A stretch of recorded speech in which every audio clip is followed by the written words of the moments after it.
Yes.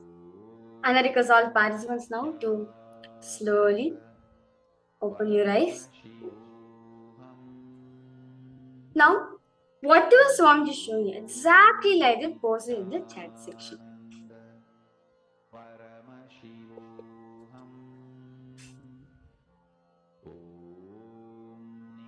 What if Swamiji showed you what the sentence is about? Or Swamiji showed you the image? What does Swamiji showed you? Because all participants just let it type it down in the chat section.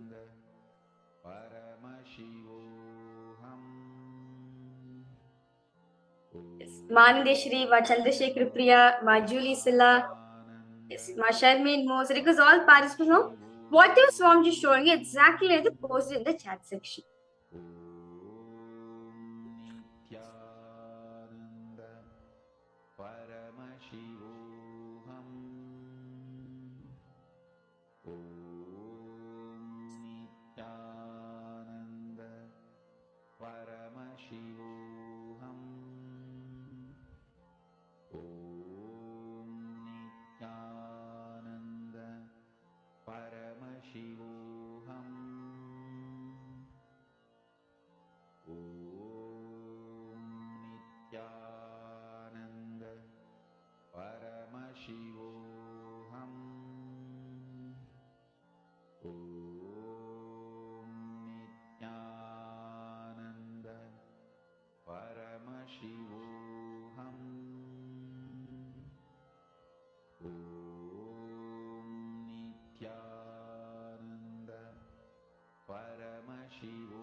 Yes. I think all participants post, okay, Ma Chandrasekhar Priya, Mandesh, what is Swamiji showing you, Ma? Just post it in the chat section. But this Swamiji showed you a word. What is Swamiji showed? That's fine, Ma.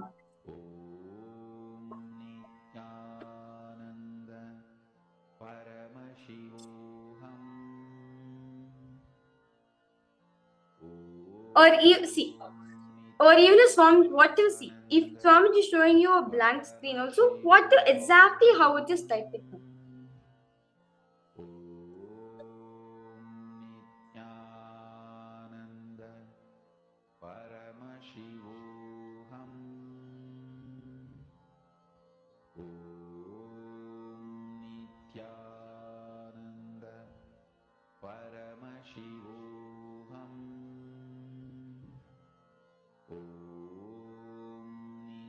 Okay.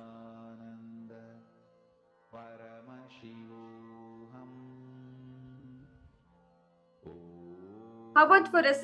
Okay, how about Ma Sharmin moves? What is Swamiji show for you, Ma?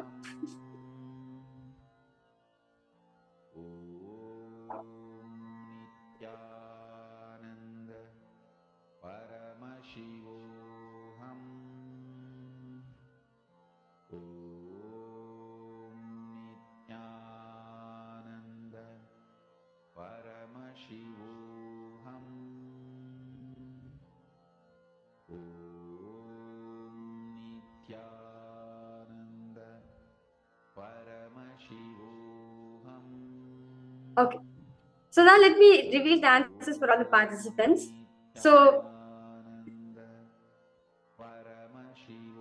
the exact answer which the exact sentence which I'm keeping for all the participants is, it is from a sentence from the Living Enlightenment book where Swamiji says very beautifully, love is really a success of the heart that every individual should experience. So if you've seen like love, if you felt heart, or you felt experience of a being, well, you have manifested. Yes. So now for all the participants, let's now manifest one more round. I request all participants now to close your eyes. Visualize Swamiji in your inner space.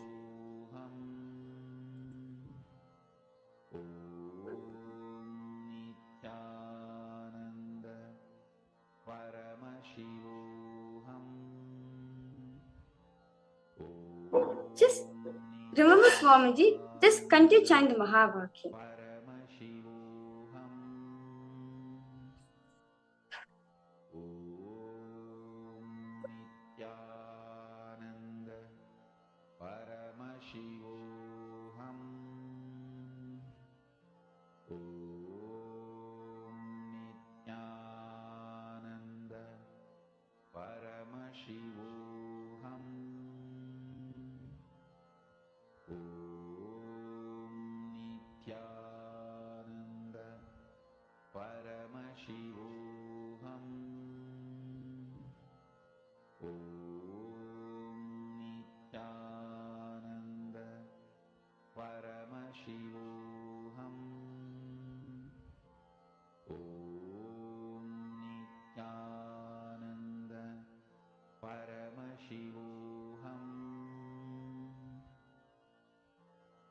intensely. Chant the Mahavakya. Paramashivoham.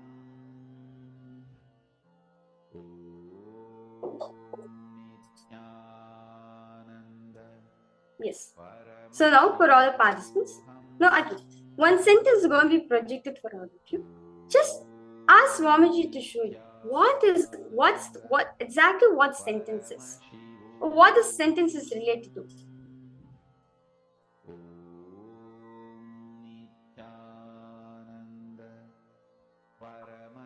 Because all of you kindly chant Mahavakya. If you feel like, okay, how will I be able to see a sentence or anything?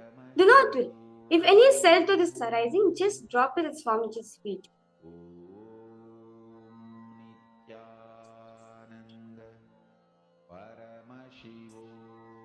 Just tell yourself. Just understand that you are not just you're connecting to Swamiji. Swamiji knows everything. You are just a medium to experience him. So just continue chanting Mahavakya. So now for all the participants, now I'll be projecting a sentence for all of you. Ask Swamiji to reveal you what is the sentence is about.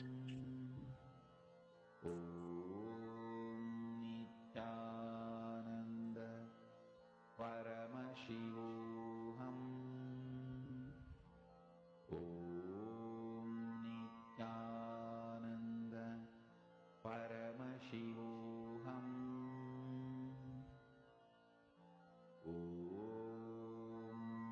Nithyananda. Paramashivoham.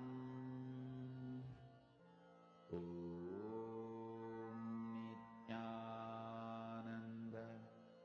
Paramashivoham. Nithyananda. Paramashivoham. Nithyananda. Paramashivoham. Nithyananda. Paramashivoham. Nithyananda. Paramashivoham. Nithyananda. Paramashivoham.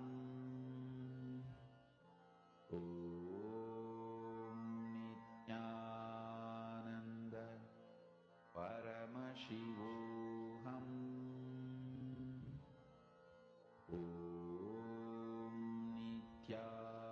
Nithyananda. Paramashivoham. Nithyananda. Paramashivoham.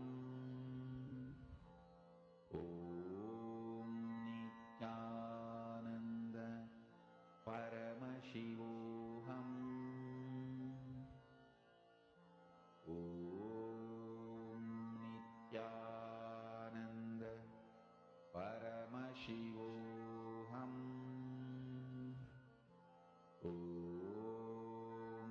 Nithyananda. Paramashivoham.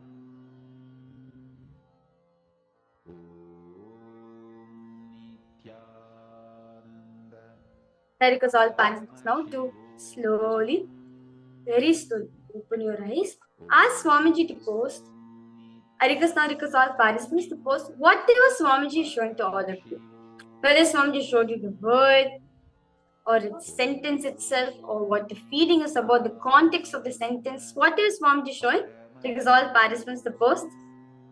Yes. Ma Chandrasekhar Priya.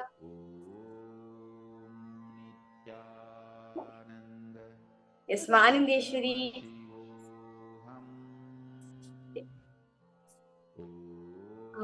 Ma Sonal Kalbhushan. Because all participants to post what is Swamiji showing. Exactly let a person in the chat section. Mahamahavagyam, spiritual lullaby for Samadhi, and Suprabhatam, wake up call, wake up song for Paramashiva. Okay. This Mahamahavagyā is spiritual lullaby for you to fall into samadhi. So now let me verify all the answers for all the participants.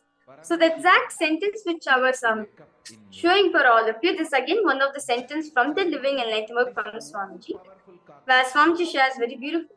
Nothing is impossible with love because love transcends into God. Understand? So I'm just saying that nothing is impossible with love because love can transform you. Love for energy is so powerful, it can transform itself into God. So this was the exact statement which I was projecting for all of you. So if you have seen God, if you're seeing love, if you see like transformation, you being within, that's wonderful. You have manifested. Yes. So now for all the participants, today we'll be entering into a very important day where today all of you will be understanding the sign, understanding the dimensions of the one of the most ultimate dimensions of Paramashiva, the ferocious dimension. Well, Mahamahavagyā, spiritual lullaby for samadhi, and Suprabhatam, wake up call, wake up song for Paramashiva. I complete all the participants for that, for the introduction. So now for all the participants, yes, Sonal Kalbhushan, Manindeshwari, Sharmit Mose, Chandrasekhar Priya. In today's program, all of you will be understanding one of the main components in life, where all of us are stuck. The game of Maya Matrix, where all of us are stuck in the delusion, where once we fall into delusion, forgetting that it is a delusion, we enjoyed it. And today, we'll also be experiencing the one of the ultimate dimensions of Paramashiva, which is the dimension of Paramashiva's Simhagna Murti. The ferociousness dimensions of Paramashiva, why he teaches us how to be ferocious with our own incompletions, with our own delusions. Understand, delusion is illusionary, but there's no, it is the reality. Let us understand now, as today all the participants, all of you are going to be initiated into the science of Nirvikalpa Samadhi.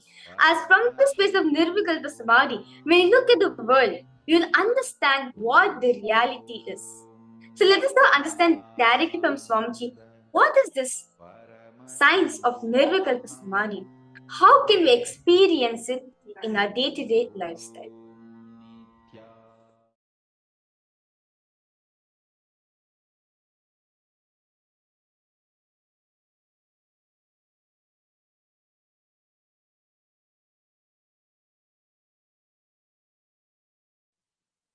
Practice Samadhi. Enrich the world with Samadhi. Listen. Whether the individual problems you are facing, your personal health related issues, or the whole world health related issues,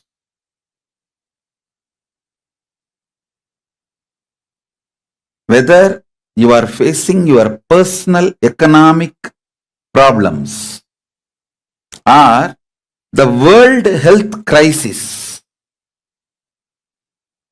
whether you are facing personal relationship issues or the relationship issues between the countries globally, for everything, practicing samadhi is the most powerful solution. Please understand. When you practice samadhi,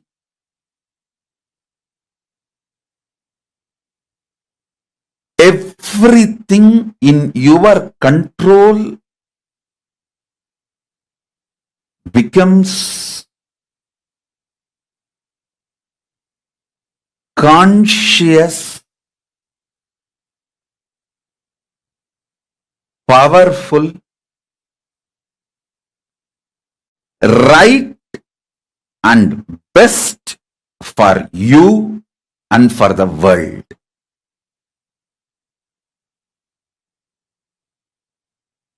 I'll give you an example. If you start practicing samadhi, your health will become best. And all the people who are under you, like for example, if you are heading a family, all the family members are under you. You will make sure they are all healthy.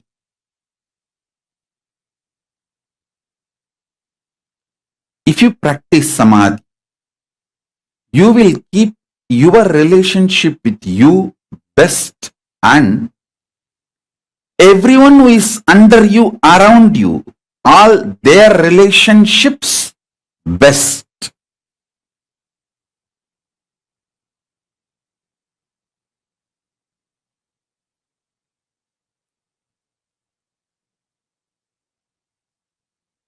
If you practice samadhi, you will keep yourself highly conscious. See, unconscious blind spots, which is responsible for almost all the problems in our life, will be eliminated. I tell you, if the decision makers of the world start practicing samadhi, if the decision makers of the world start practicing samadhi, not only their people will be peaceful, world will become peaceful. I am not selling the dreams of utopia. I am giving you the plan for utopia. Understand? Elaborately I have spoken about how to practice Nirvikalpa Samadhi, unclutching practice. Practice just 21 minutes a day. That's enough. I am not asking you more than that. Just 21 minutes a day is enough.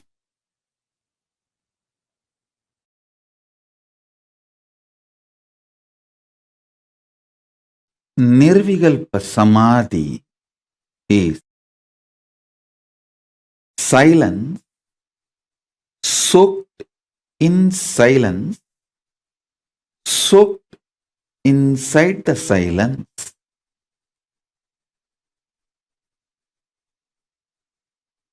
Shanti, soaked inside the Shanti, soaked inside the Shanti. Listen, I'll repeat. Nirvikalpa Samadhi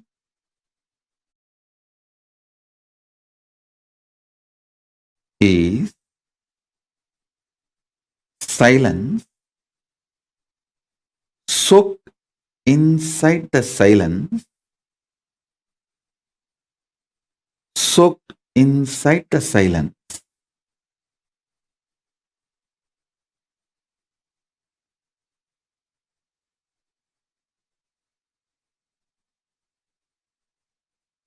Contemplate on it.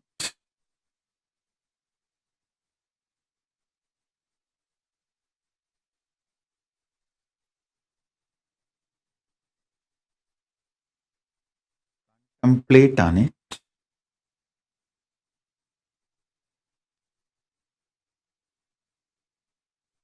I'll initiate all of you into Nirvikalpa Samadhi as a living experience today.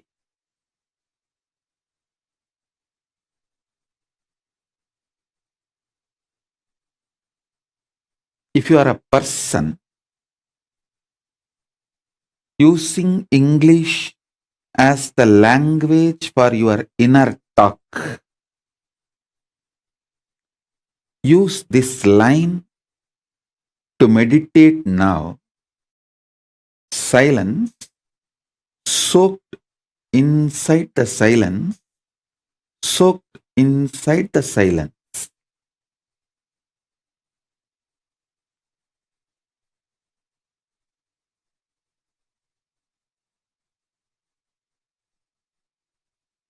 Understand?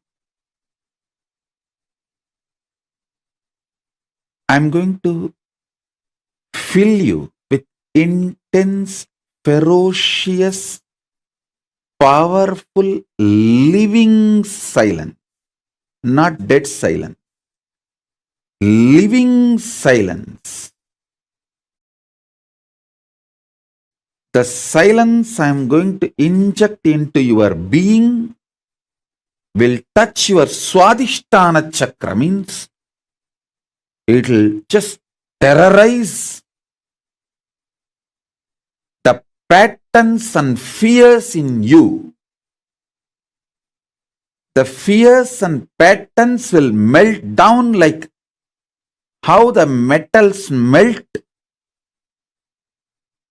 in the extreme heat.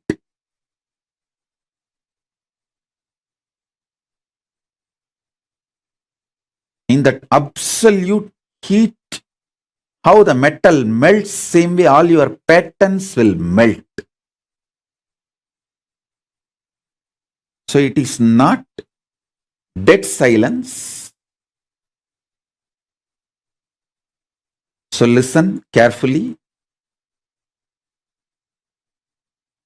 It is not dead silence. It's a living silence. I'll initiate you into this living silence. So you are liberated from the patterns. I tell you,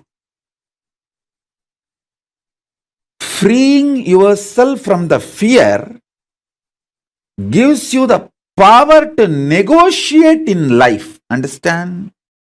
Everything is negotiation in the life. Whether the decision you take, what time to wake up, how to wake up, what to use to brush your teeth, what to use to wash your body, everything is negotiation.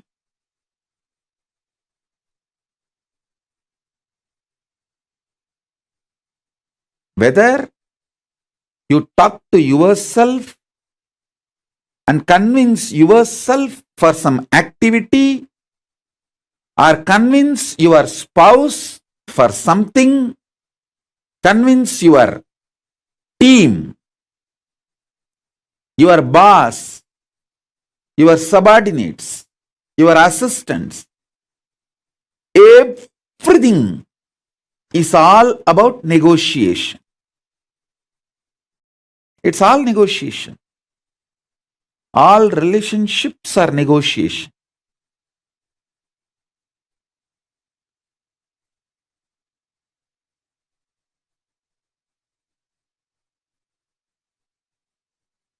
When your fear patterns melts away,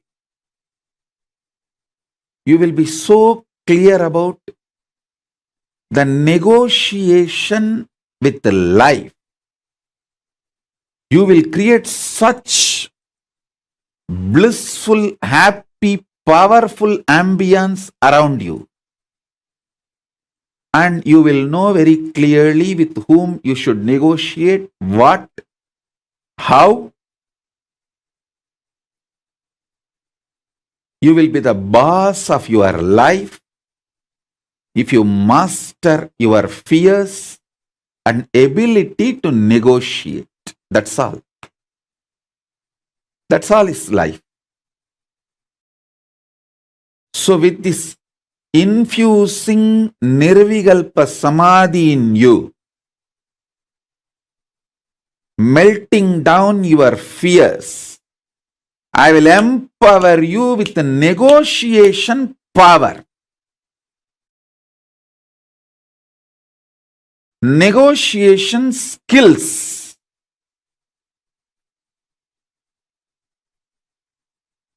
When you start negotiating in life, in business or personal relationships or with yourself, many times,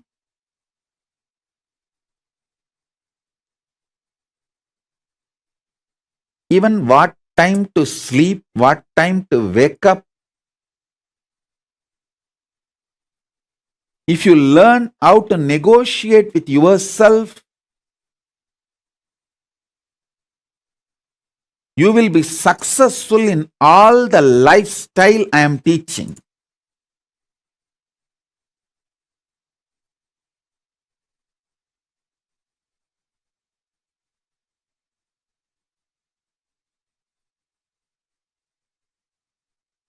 I'll continue the initiation into Nirvikalpa Samadhi.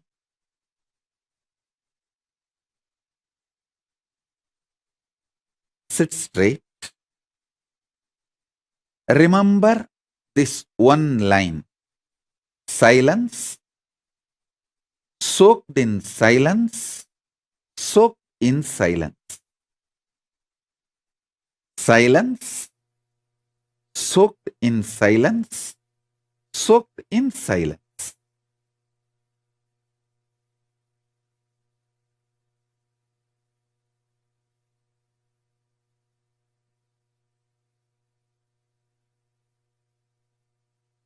Just meditate on this one line. Om.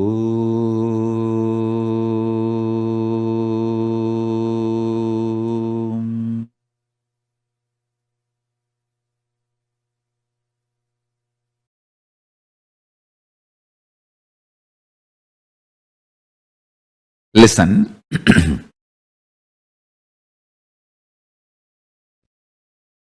Whether the knowledge about the cosmology or astrology, astronomy, physics, chemistry, biology, any level, any knowledge, I tell you,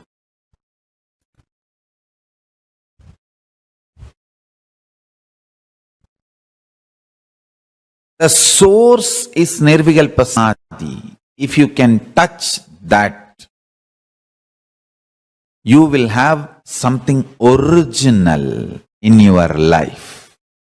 Maybe you can nicely cook and arrange others' vomit. That ability cannot be called as your contribution. My every Gurukul kid will have original contribution because I am grooming them, growing them up with the Nirvikalpa Samadhi. Understand? Paramashanta Swarupa, and living with no reactionary assumptions. Fully awakened non-mechanical parts. Fully awakened including non-mechanical parts of the brain. Understand?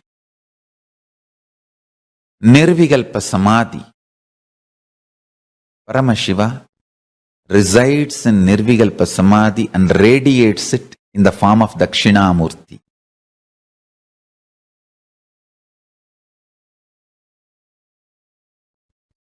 In all our temples, Dakshinamurti radiates the biology of Nirvikalpa Samadhi. Anybody wants Nirvikalpa Samadhi, go to our temples, Dakshinamurtis, and touch the Dakshinamurti deity, do puja, sit in the front of Dakshinamurti,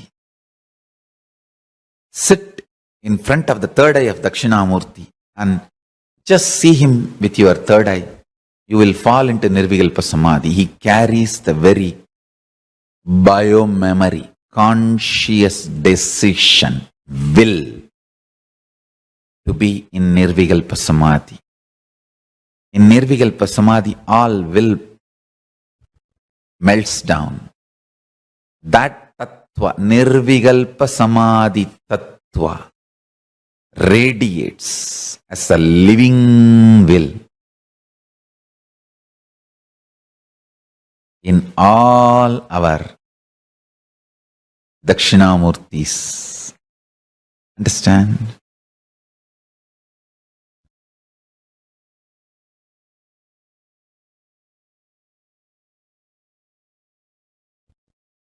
Whether you are a kid studying for your school examination or an adult studying for some interview or presentation, or a CEO studying to present something to your team, or an enlightened being teaching to your disciples, or incarnation wanted to reveal the Paramashiva's message every day.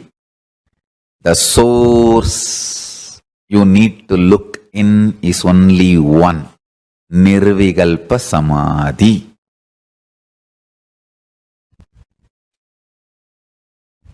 Nirvikalpa Samadhi makes a tireless inner space. So, it's an amazing combination of ultimate memory power, ultimate usefulness, stability, and pure power of enlightenment. Understand? How much ever attacks happen, injustice done,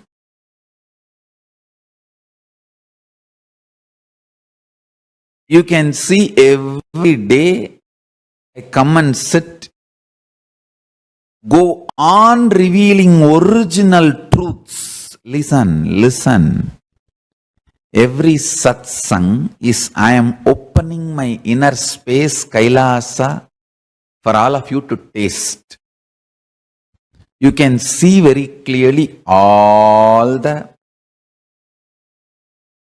assassination attempts, or lawfare, injustice, defamation, abuse, done in every level. Nothing touches that inner space. Tirelessly go on downloading the highest truths and go on radiating and manifesting.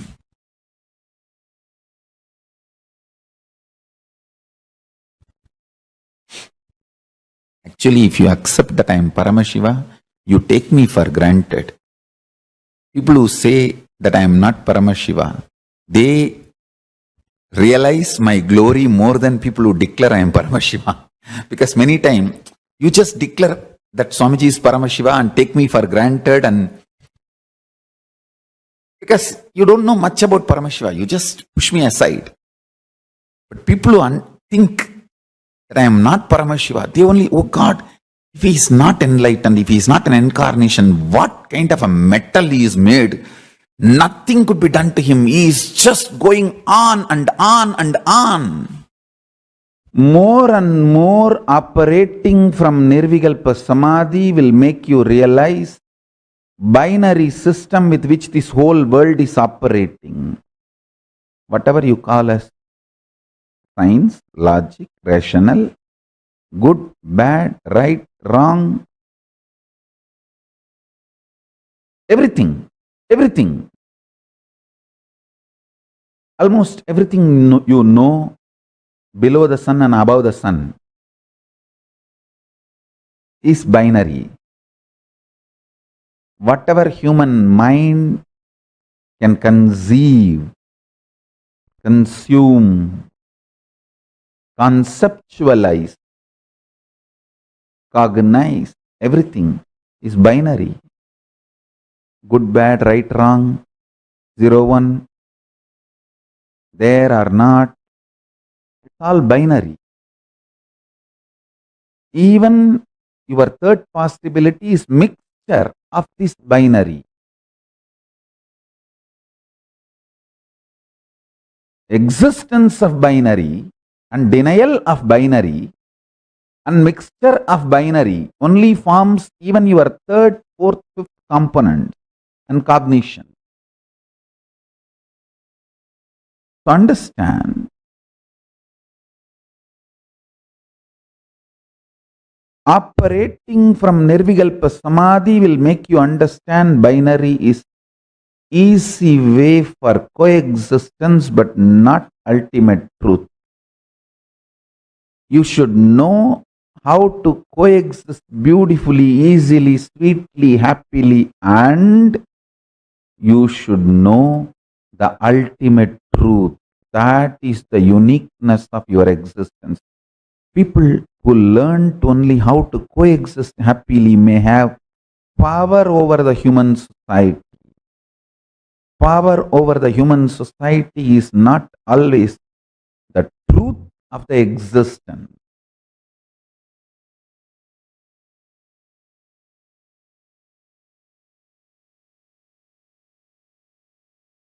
Experience Nirvikalpa Samadhi by realizing your mind's addiction to the taste of Navarasa. Listen.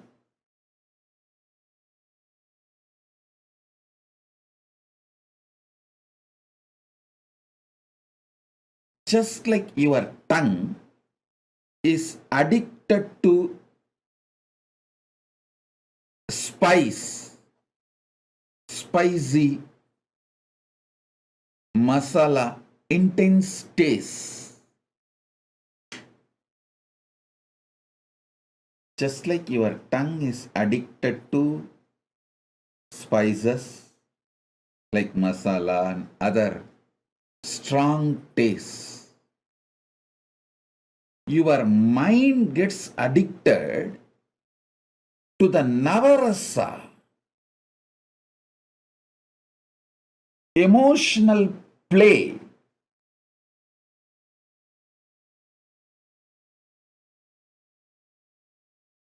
First, you start enjoying that Navarasa, all the different emotional play, joy, sadness, the Navarasa, all the 9 emotional tastes. First, you start enjoying them. Then, you start getting addicted to them. Then, you try to see your whole life with that Navarasa emotion added. You add the background music. Even for a small thing, you give too much of sadness background music because you enjoy the sadness inside your mind. The addiction to Navarasa taste makes you see your whole life, your whole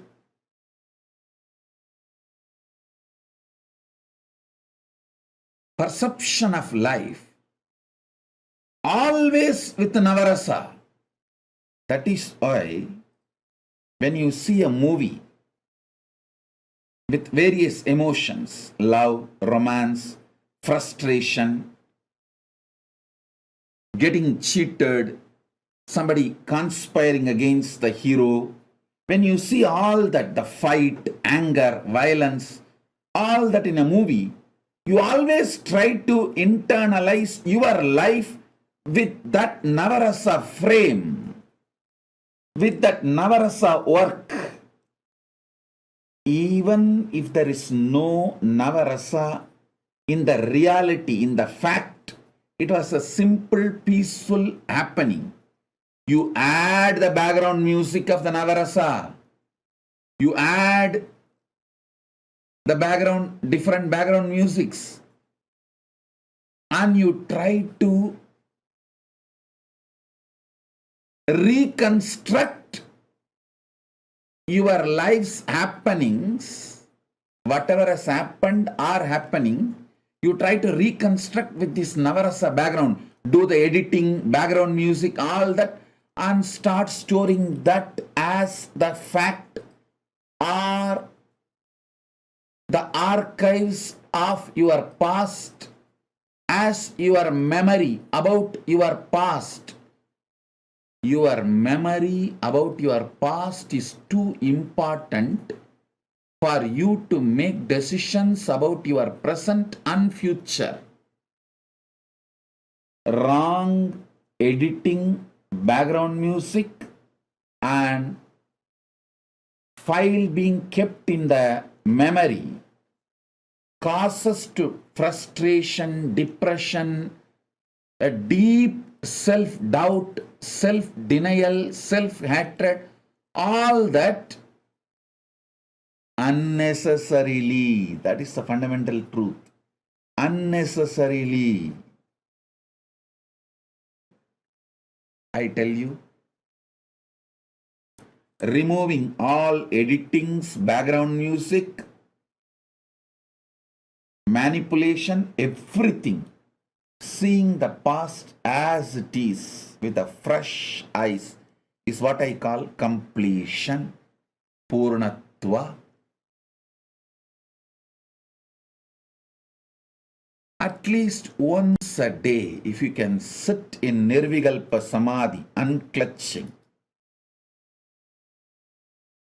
If you are new to unclutching meditation, Nirvikalpa Samadhi practice, you may take 20 minutes to experience the first unclutching. If you have already mastered it, it may take maximum 3 minutes to fall into that Nirvikalpa Samadhi. Enjoy that Nirvikalpa Samadhi. Be in that Paramashanta Swarupa state. Completion brings enlightening. It is just 10-15 minutes a day, I tell you.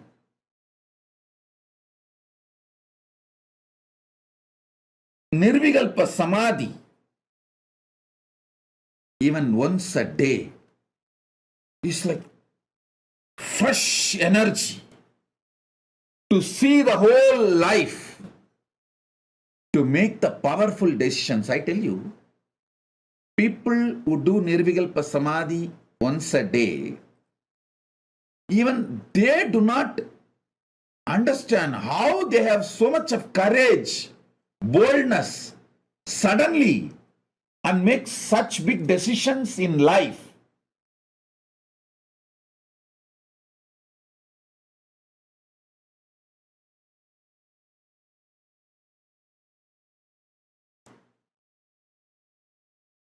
Even they are surprised about themselves, I tell you.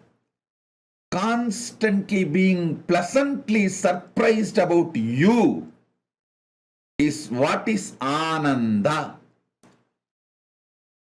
Knowing you exist is Sat.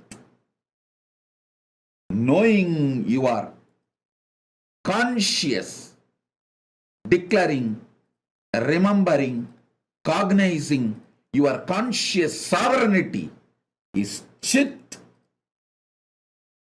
Surprisingly, pleasantly surprised about your own existence continuously is Ananda.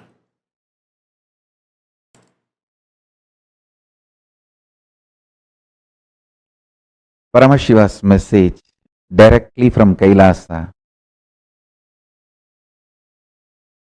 Intense involvement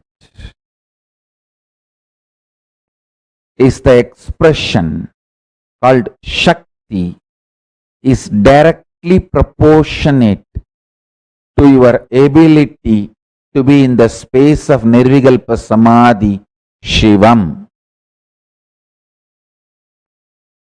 Ability to be in Shivam is directly proportionate to the manifestation of Shakti.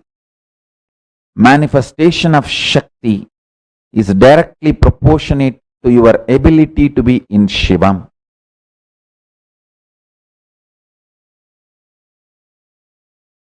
Put more energy, more attention, more awareness, more life into your ability to be in Nirvikalpa Samadhi, to build your capacity to be in Nirvikalpa Samadhi, Shivam.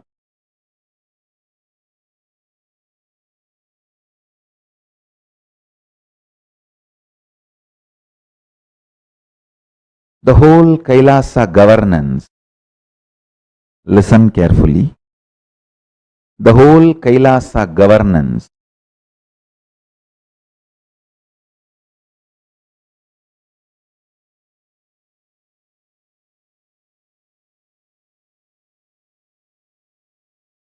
described elaborately in Agamas, Mrigendra Agamas, Vidyapadam, Raurava Agama. In multiple Agamas, Paramashiva elaborately describes the whole thing is founded on this principle. Your ability to be in Shivam is directly proportionate to your ability to manifest as Shakti. Your ability to manifest as Shakti is your ability to be in Shivam. One of the biggest enemy stopping you experience Nirvikalpa Samadhi is your self-criticizing pattern. See, you strongly believe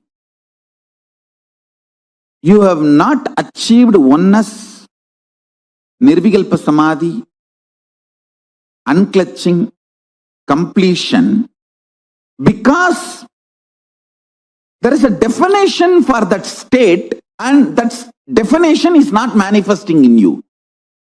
You are such a, first of all, any person who thinks there is a definition for Nirvikalpa Samadhi, there is a definition for oneness, is a fool. Your mind cannot grasp even the definition. Forget about using the definition as the scale to measure whether you achieved it or not. You can do only one thing. Continuously remember to surrender, consciously declare to Mahadeva, Paramashiva, I am consciously declaring. Manifesting in me only you can do.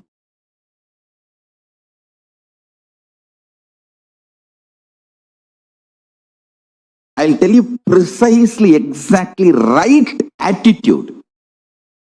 Declare to Paramashiva, Prabhu, really, I personally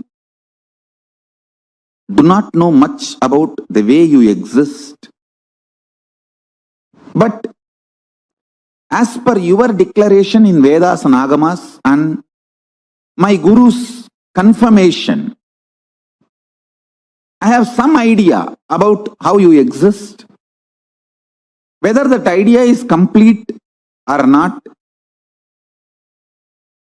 I do not know. But what I know as me, I surrender unto you. I offer me to you. Please, you take away me in you.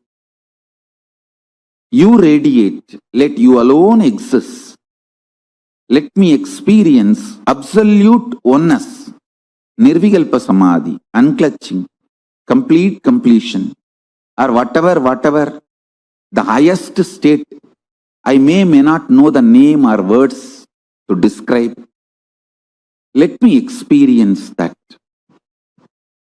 Declare it consciously. Remember one thing. Even if you are consciously enjoying somebody swimming, his brain activity, his neuron activity is mirrored in you. Even ordinary swimming, his neuron activities are mirrored in your brain. Can't you understand the great cosmic experience, existence, Paramashiva, when you surrender to him, will his neuron activity not mirror in you? Don't you understand? When you pray, when you decide to have feeling connection, when you declare to have oneness with Paramashiva, be assured simply his neuron activities mirror in your brain. How it should, you don't put a condition. Once you surrender and declare, whatever is happening, decide to know very clearly that is he manifesting. If you are even feeling irritated, what can be done? That is the way he is manifesting. Whatever he is manifesting. Go with that peacefulness, Shanta Swarupa. Then he sinks deeper and deeper into your being. Your being sinks deeper and deeper into his existence. Perpetual completion means ability to sit in the completion continuously without tiredness, boredom, without any incompletion able to move you. Without tiredness, boredom, without any incompletion able to move you. It is like a sit. Whenever incompletions comes up, relive and drop the incompletion. Again, just sit. The space of completion. It will almost look like the initial level, the person who has a diarrhea, how he runs to the restroom and comes back. And in next 5 minutes again he runs to the restroom and comes back. Again he runs to the restroom and comes back. In the initial it will look like that only. But in few minutes it will settle down. It may look like a wrong analogy. You can sit with open eyes or closed eyes. But you can't engage yourself in unconscious slumber, means sleeping. You can't engage yourself in just getting lost in the flow of thoughts. No. You will only sit in the space of complete completion. I'm going to be here continuously encouraging you and guiding you. Listen. Listen to the instruction.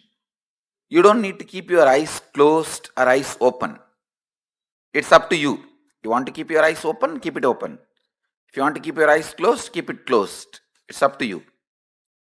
But no thought current inside. You will sit in the space of completion. Any thought comes up is an incompletion. Then see the source. Why that thought? Feeling agitated, feeling irritated, feeling tired, feeling bored. Why that thought? See the source. When you started developing the same thought trend, relive, complete, relieve, come back to completion. How many of you understand the process? Shall we start? It will not be difficult, I tell you. Very easy it will be. Only first 10 thought you have to do completion, and then after that it is just a simple decision, you will be in the space of completion. That is all. Permanent pain is nothing but Every individual separate thoughts continuously coming. There is no permanent, continuous. Broken leg, I have had a hand fracture. Every thought of pain is continuous, not permanent. You can look in what mind says pain, from where that thought trend of pain is developing, how I am developing, look in. When you started developing, just see that thought trend and complete relieve. You will see it disappears. So thought will crash the thought and you will be thoughtless. Understand? Completion is also one thought which completes the incompletion. You will be in the space of completion. I tell you, you can complete even with the life incidences happening. For example, if you are continuously abused, decide I am completing with this pattern. You will see suddenly, you will stop attracting the people who are abusing you. Your life incidents can be completed. What you are talking about, small pains.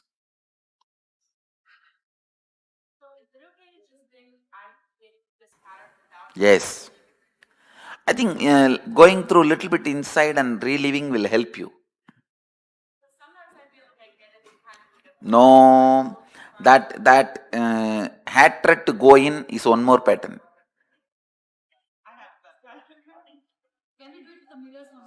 Yes, you can use anything you want. Just come back to completion. That's all. You can. Everything in this session I am trying to teach you is completion. Is your simple decision.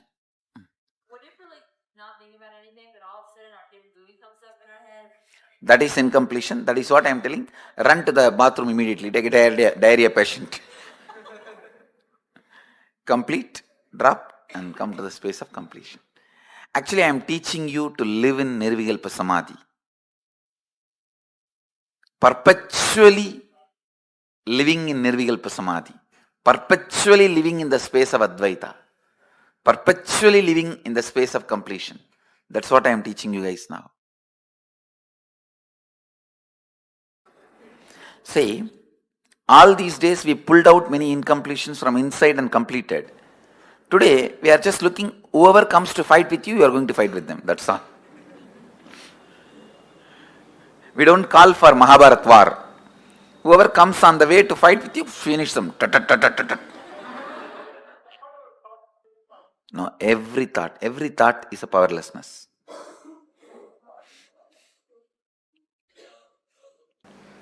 Shall we start? You don't need to close your eyes or tie the ribbon. Just sit. If you want to close your eyes, you can close. If you want, you can pick up your mirror. Let's start. I bless you all to achieve complete completion.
Swamiji very beautifully revealed to all of us about Nirvikalpa Samadhi. Swamiji very beautifully experiencing the space where silence, soaked in silence, soaked in silence, is soaked in silence. Actually, this space is very, very important. What we are learning, this science is too sacred. You know why? First and foremost is because what this science is, no money can buy you the experience of Paramashanta Swarupa. No power can get you Paramashanta. No amount of, wealth, name, fame, glory, knowledge, nothing can get you this unless you have the science, the initiation into unclutching. Today, one thing that really literally everyone suffers with is this hyperfixation, and where they are not able to experience anything else. Like today people have enormous wealth. They can buy 10 mansions, they can buy big cars, they can buy a luxurious, comfortable bed, but to sleep in it, your sleep will still be disturbed if your inner space is not complete. This Paramashanta Swarupa that Swamiji has revealed to all of us is a very, very sacred, a very powerful science. Today, all of you here are going to learn how to achieve this space of Paramashanta Swarupa. What is Paramashanta Swarupa? The ability to experience the complete freedom. Swamiji tells the real freedom is how long you're able to sit without thoughts. You're like, for example, like for 5 to 7 minutes, if you're able to sit without any thoughts disturbing your inner space, if you're able to unclutch continuously, even if one thought comes and interferes, recalculate your time again. The time that you have, when you sit and when you're unclutching, how continuously are you unclutching, that determines, that decides your freedom. That is the actual amount of freedom that you have. So please understand, the Nirvikalpa Samadhi science that Swamiji is teaching all of us is literally empowering us to manifest whatever you want as the highest reality of your life, with absolutely no kind of triggers, no thoughts, incompletions, patterns triggering you and driving you to make certain decisions. This experience is something that only you can only experientially understand. Like, I can't explain what it means. I mean, you cannot explain the sweetness of a honey, right? You can only taste, and then naturally you will understand. Same way, unclutching, Nirvikalpa Samadhi is something where you taste it. Only that helps you understand. Now, what Swamiji revealed to all of us about the Nirvikalpa Samadhi? Can I request all of you to please take a minute and share with us in the chat, what did you understand as Nirvikalpa Samadhi? Take a few minutes, all of you please share. Post what exactly you have understood as this very terminology of Nirvikalpa Samadhi. This experience of Nirvikalpa Samadhi will completely soak you in the space of completion, and you will see that the number of thoughts that disturb your inner space completely melts away. You will Swamiji tells, when you want to experience Nirvikalpa Samadhi, you are breaking your mind's addiction to taste Navarasa, which means just like how your tongue is addicted to taste spicy, that, intense, flavorful taste, right? You all want to have that taste in the tongue. Same way, your mind gets addicted to emotional place of joy, sadness, and all the 9 emotions. First, you start enjoying them and start getting addicted to them. That is where you try to see your whole life continuously is literally hooked on to these emotions.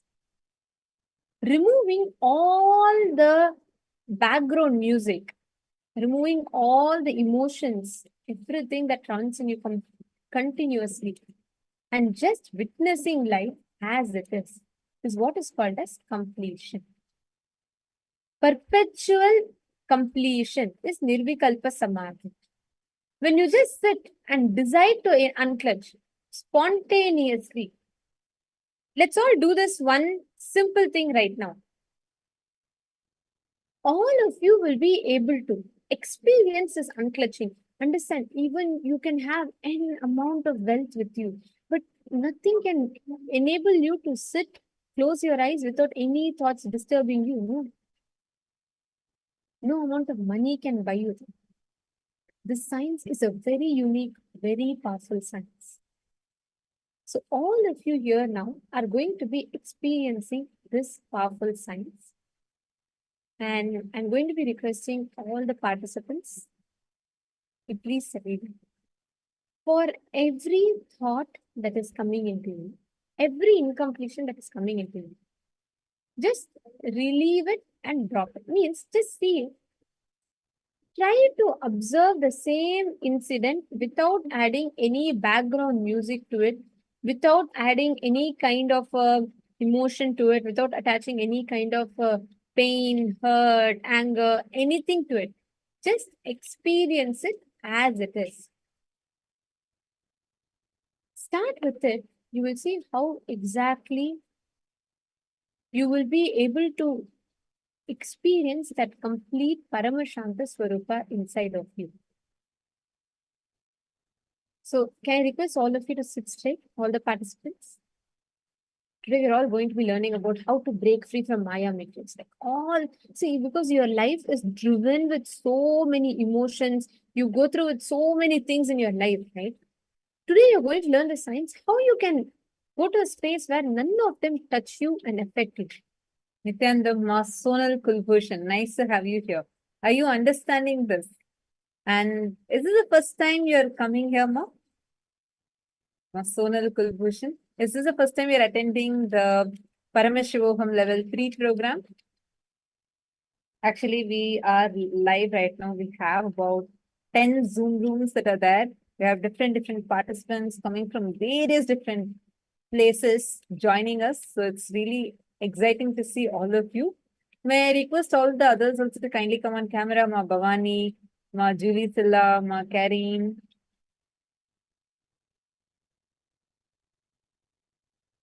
Okay, wonderful. Have you finished the Paramashivoham level 1 and level 2 also, Ma Sonal?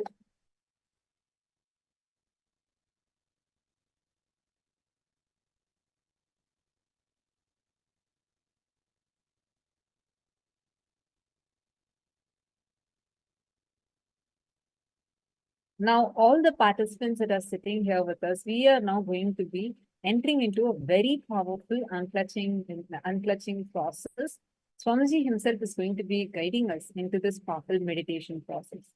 First, we are going to be listening from Swamiji on what is unclutching. Swamiji is going to explain to us the process and how, by experiencing and doing this unclutching process, you can even unclutch from your self-doubt, self-hatred, self-denial. So let us now connect to Swamiji, sit and listen as Swamiji is guiding us and experience the space of unclutching.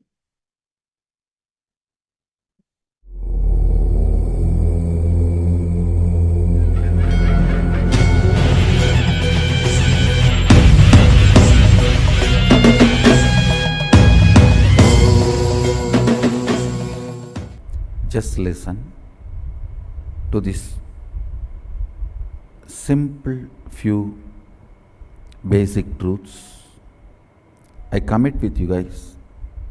I'll establish Nirvikalpa Samadhi permanently in you. Just listen.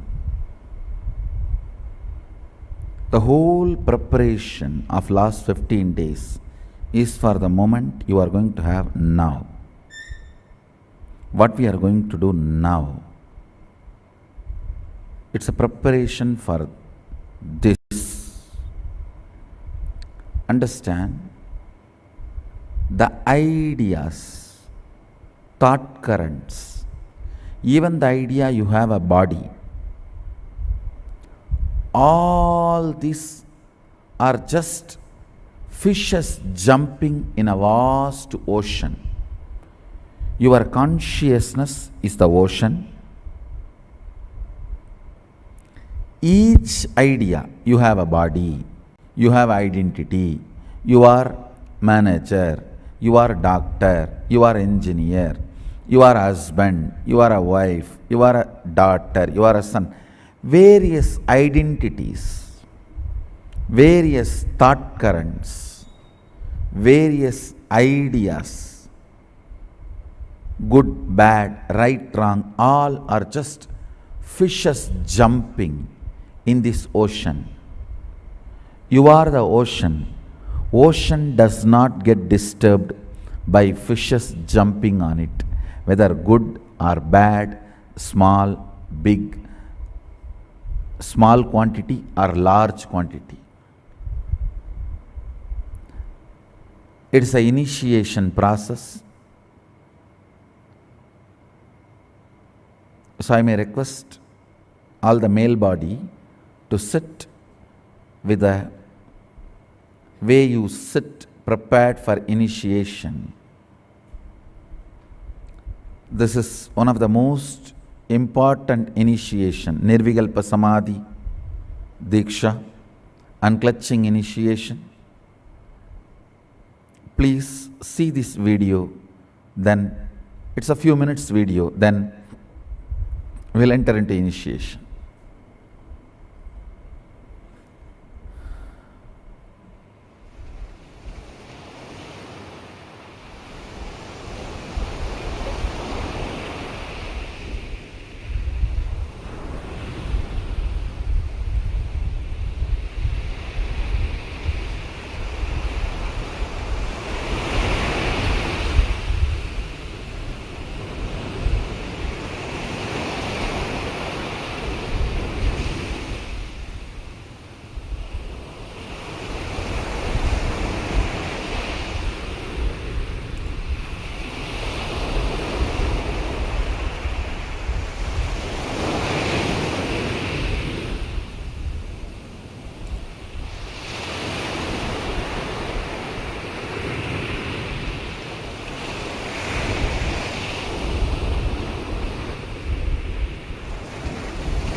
Yes, all your ideas, you have a body, you are young, you are old, everything. You are right, you are wrong, your self-doubt, self-denial, self-hatred, you are man, you are woman, even your idea, you are God, is just fishes jumping.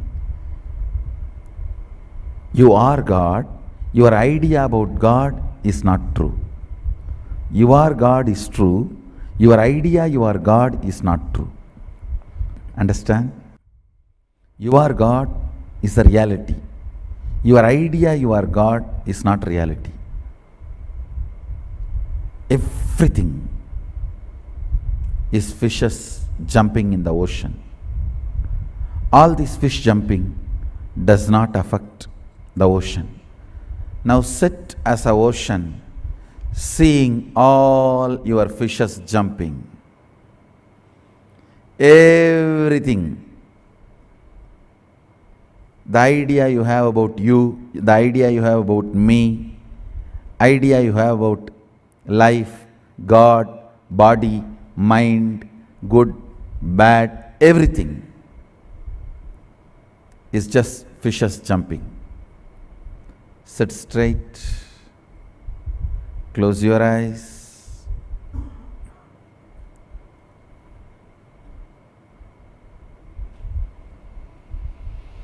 All the ideas are fish jumping.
Keep your eyes closed. Even the idea of tiredness and boredom is one more fish jumping. Just see, your consciousness is not at all affected by the tiredness or boredom because it is one more fish.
Relax,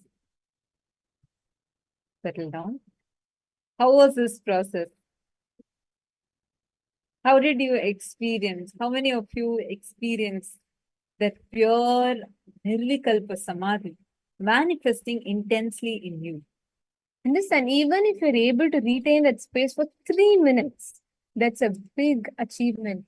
Because even for 3 seconds, your mind will have at least 30 thoughts. Our mind is so cluttered at this moment, right? This continuous inner chatter that runs in us, inside of us. What Swamiji is giving all of us as an experience of this unclutching, Nirvikalpa Samadhi, is the most powerful science.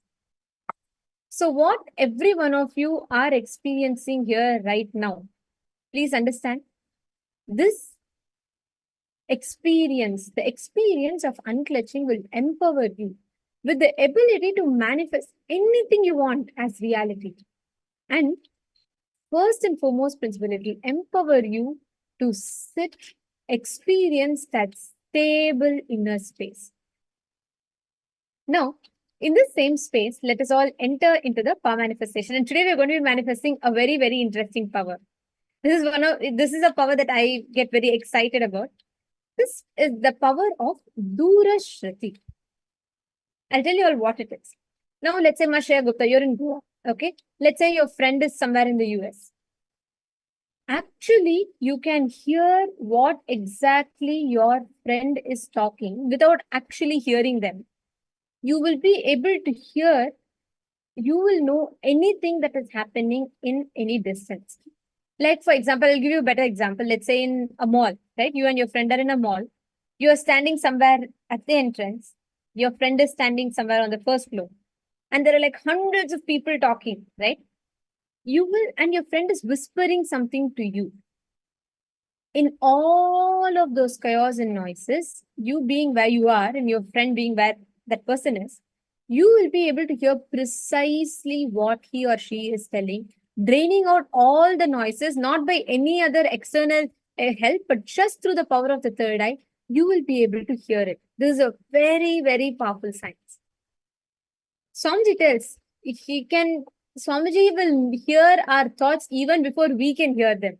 He is in so much of listening.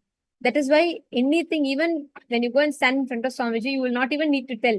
He will exactly know what you are thinking. How many of you have experienced this? Whatever you will be having as a question in your mind, Swamiji will answer exactly that in the satsang. Understand, Swamiji is in so much of listening. His listening is so powerful that it even settles the noisiest of minds. This power that we are manifesting today for Durashruti, for you to manifest it, you need to come to the state of unclutching, where you are unclutched, where you are not letting the disturbance, continuously the thoughts to disturb you. Are you all understanding? Let's do this one round, okay? We'll be right now experimenting with this. So what we're going to do is, I'll be completely muting, like you can't hear anything. I'll be muting everywhere. And you will see my video though. I'm going to be listening to some audio. It could be anything. It could be a spoon banging on a table, or it could be some nice music. It could be anything that I may be hearing, listening to. What all of you are going to do is, see, the distance does not matter. This is not logical, like what you normally think. This is not like a normal rational way of doing something. No, this is power manifestation. It transcends the known boundaries of science. Here, the distance does not matter. The amount of unclutching, silence you're able to bring in your inner space, that matters a lot. Actually, young children, babies, they're all in so much listening. The children are in so much of listening that they actually can read your emotions. Children can read your emotions. Animals can read your emotions because the thoughts in the animals, see, animals' awareness is also less, but also their thoughts is less. They don't have intelligence, but their thoughts are very, very less. That is why, though they are unclutched, they're not disturbed by thoughts. They cannot experience the higher states because they are not aware. It's not conscious process. It's just that unconscious existence wise their thoughts are less. But anyways, thoughts are less. But for child, as we grow up, only society conditions us and you start thinking. But that's why when you look at a child, do you feel that child is loaded with anything? No, it's absolutely joyful, right? The child, anything a child does is so whole, right? Even whether it is laughing, crying, everything, it will do it with its whole being because it is filled with innocence. And there are no thoughts and continuous interceptions of emotions. Intercepting every situation through emotions does not happen in a child. But as you grow, every incident, every thought, you have to project all your past experiences, emotions on it. You have to see it. That's how we're all functioning currently. So now what I'm going to do is, you all just do this powerful process, right? Sit in that same space. And I am going to be listening to any random music, anything it could be, or some audio, something, or it could be any random sounds that I'll be hearing. What I'm going to request all of you to do is try to connect and see what exactly is the sound that I am hearing. Are all of you understanding so far? Yes? Okay. Thank you. Yes, let's start.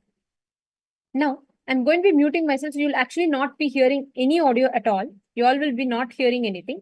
What you're going to do is you're going to sit, meditate in that space of oneness. Try and identify what exactly are the sounds you're hearing. Whatever you're hearing, you're going to be posting that in the chat. Let's start in 3, 2, 1. And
all right. Now, I request all the participants to quickly post what exactly did you hear.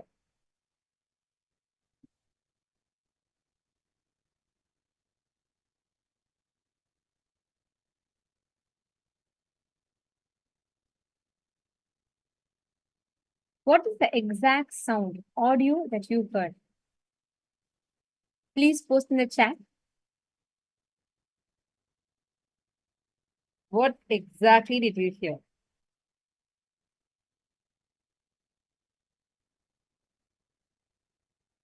Come on, Ma Shreya Gupta.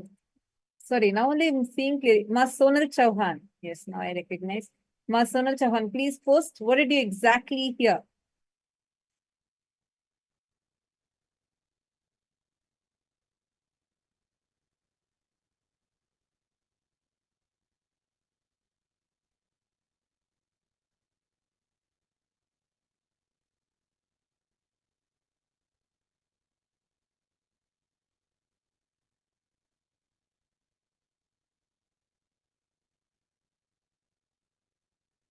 Every one of you describe the song, the music, the audio, whatever you heard, any voice, anything.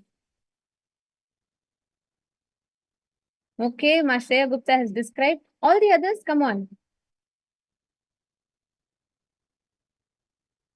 All right, so shall we see what is the exact audio that I was actually listening to?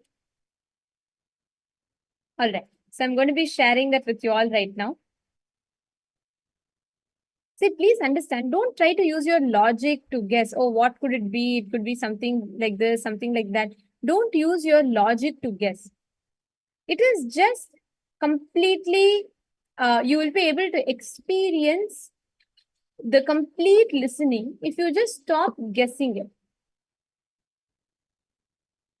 All right. So I'm going to be playing the audio now, the exact audio that I was listening to. It's a song sung by Swamiji. So we're going to be listening to that now.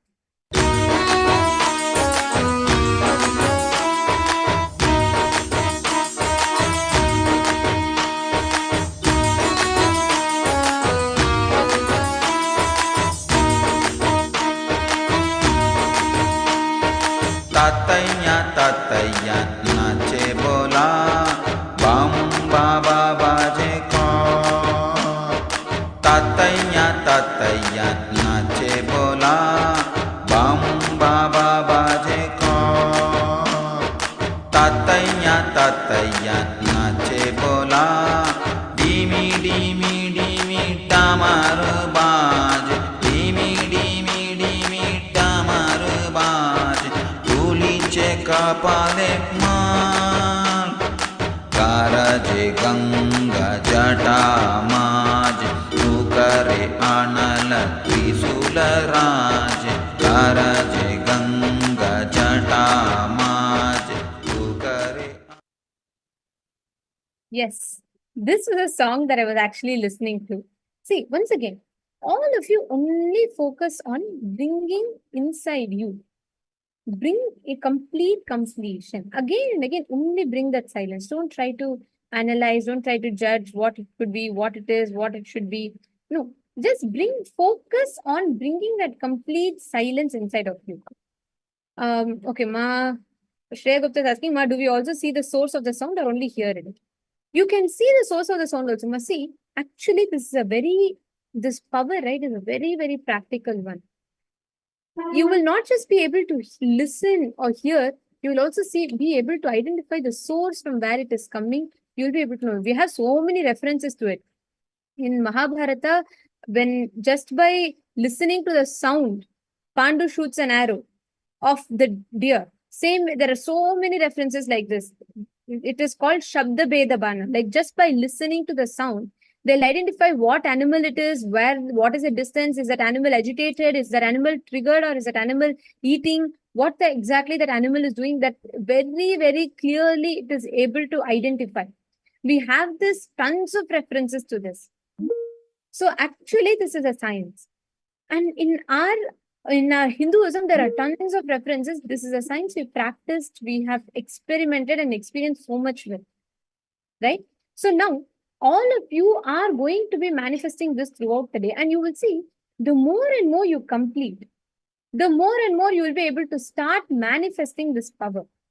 When that inner space is settled, when you're not disturbed continuously by the thoughts, you will be able to start manifesting this power in deeper levels. Okay, are you all understanding? So shall we do one more round? Okay, this will be the last round for this time. So I'm going to be muting myself and going to be listening to another song now, or it could be anything, any other audio. And I request all of you to scan through the third eye. Bring only focus on one thing. Bring silence inside of you. Do not guess. If a thought is coming, oh, maybe she'll be listening to this. Maybe it could be something like this. Understand, you're disturbing that unclutched space. So just settle down. Bring that focus only on that. Bring complete silence within your inner space. Let's start. We'll be muting.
All right.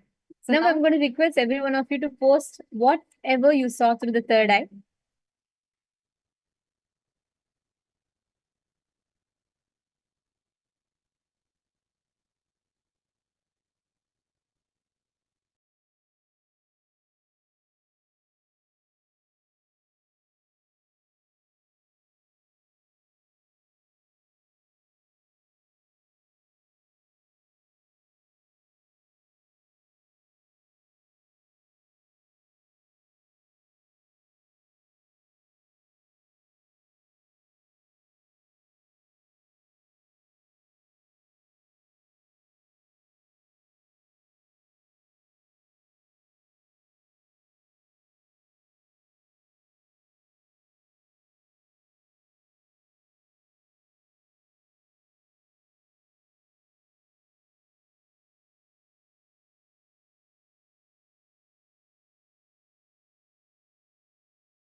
We sincerely apologize and complete the participants. I think the sound was heard.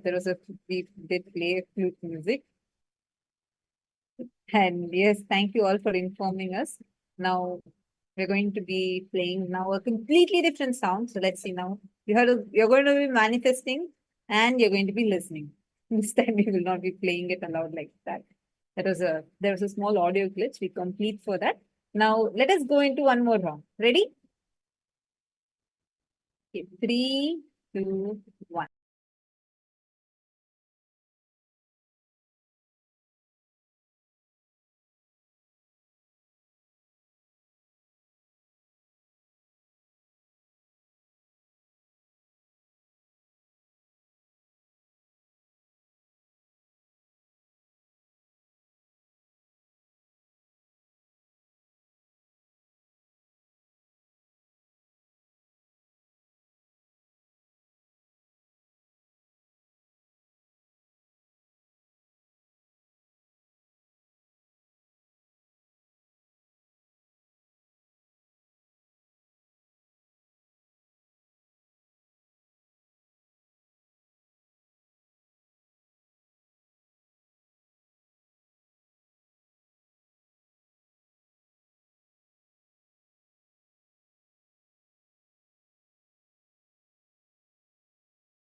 All right. So now I request all the participants to please post what was the exact sound that you heard. Whatever you heard, please post it. Sound, song, music, whatever you heard. I request every one of you to post.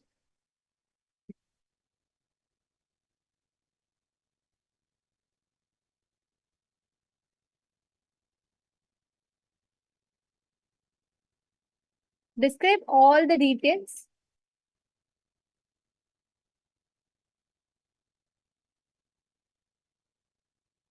What is the exact sound that you heard?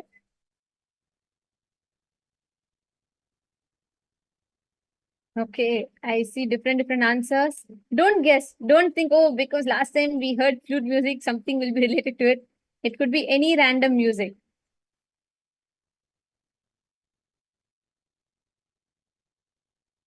Okay. Come on, Ma Sonal, what did you hear?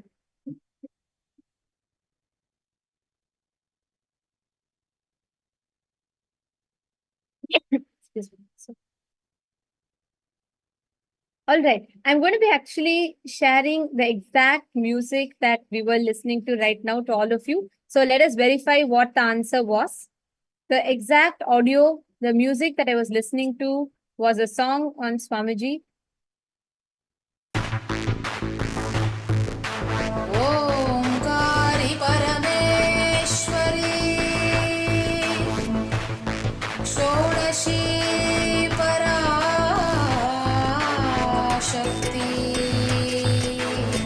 अरुणाचले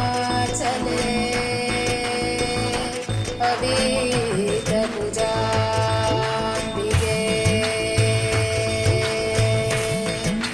मधुरापुरी Meenakshi Samaypur Indrakshi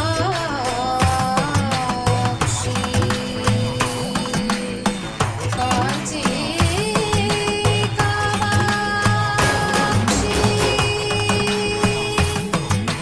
Kashi Vishalakshi Kailash ज्ञानाक्षी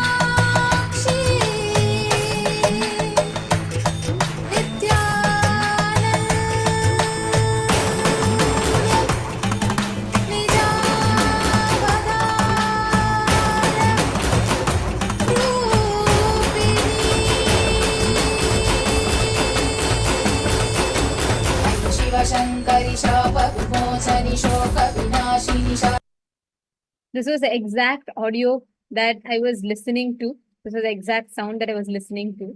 And understand, every one of you, whoever unclutched, actually got it. Ma Amsakala, you said you heard a lot of instrumental and drums. That is correct, Ma. See, you have started manifesting. That's how it begins. So when you are continuously manifesting like this, even Ma Sonal, you said you heard drum sounds. Do you see how you have started manifesting very closely? If you just focus on bringing the Manon Mauna inside of you, you will start having a breakthrough for it. Okay. Now with this, let's all enter into the next session where we understand about what Maya matrix is. What does Maya actually mean? What is this about Maya matrix? Let us listen to the revelations from Swamiji.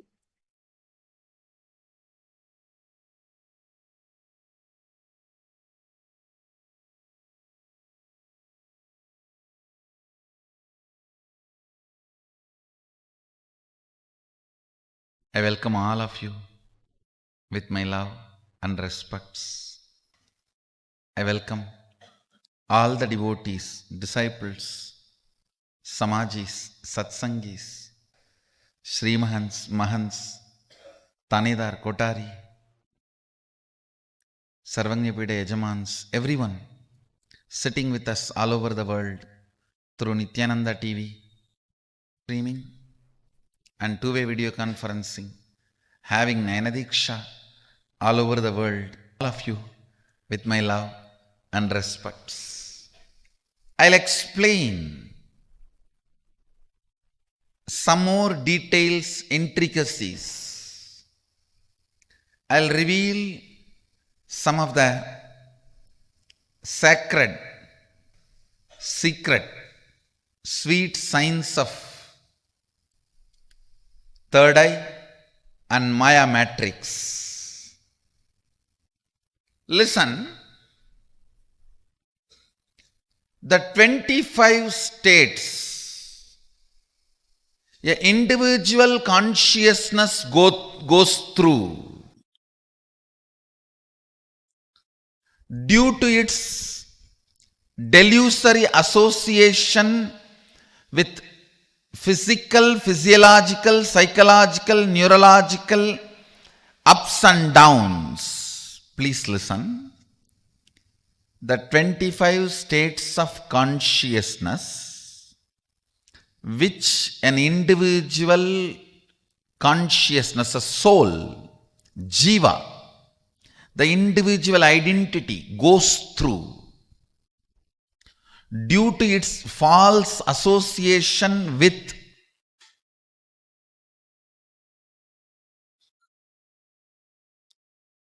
physical, physiological, psychological, neurological ups and downs. Let me also define the word false association. By staring at the mirror for quite a long time, you mistake the reflection for you. If you are spending too much time with the mirror, that is a problem. You may start putting the makeup on the mirror. You may start putting the makeup on the mirror if you are all the time busy in staring at the mirror. Constantly staring at the mirror. Sometimes you start thinking, you are the mirror. That is what I call false association. Unfortunately, the individual soul, which constantly staring at physical, physiological, psychological, neurological ups and downs, associates itself falsely with it, starts feeling it is that. That feeling is the reason for the 25 altered states of consciousness.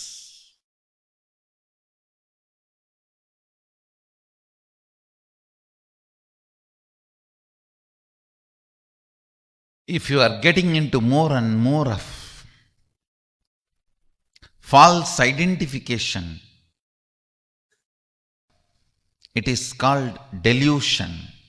If you are getting more and more clear, it is called living enlightenment. But the false identification of the individual consciousness, the soul, with physical, physiological, psychological, neurological ups and downs forms the basis of Maya matrix.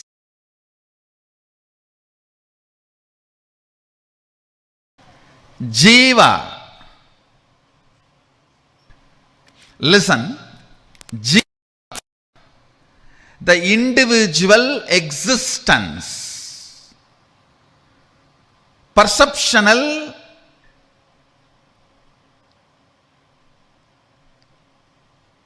experiential, comparative, all put together. Your individual existence is Jiva. It goes through 25 states of consciousness.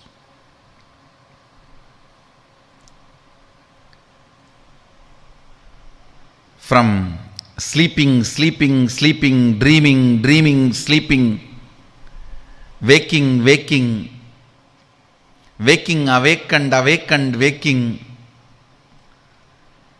Totally 25 various states of consciousness you go through as a Jiva. Jagat, the universe. It has 11 dimension. Length, breadth, depth is all you know. Time and space still scientists are exploring. But various permutations and combinations of length, breadth, depth, time and space forms 11 dimension. That is the Jagat. universe. Sadashiva, Ishvara, who manifests as 5-dimension and unmanifest part of him. That is Ishvara. Listen. Jiva, soul. Jagat, universe. Ishvara, Sadashiva. The matrix between these three is called Sri Vidya. The knowledge of Sri. Sri means Adi Shakti. The knowledge of Adi Shakti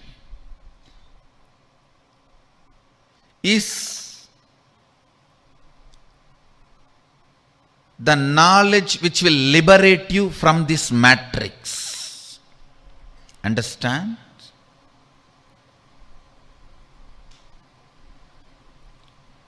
When you are caught in this matrix, whatever you think you are, you will continue to be slave. It is like a lion hypnotized all the sheep, saying that you are all lion. Don't bring lion cub story here. It is different. It's a different lion. The lion hypnotized all the sheep, saying you are all lions. So you can come without fear every day. You will have one. Even what society teaches you, the choices as freedom is nothing but you being hypnotized. You being sheep and hypnotized as lion. Understand?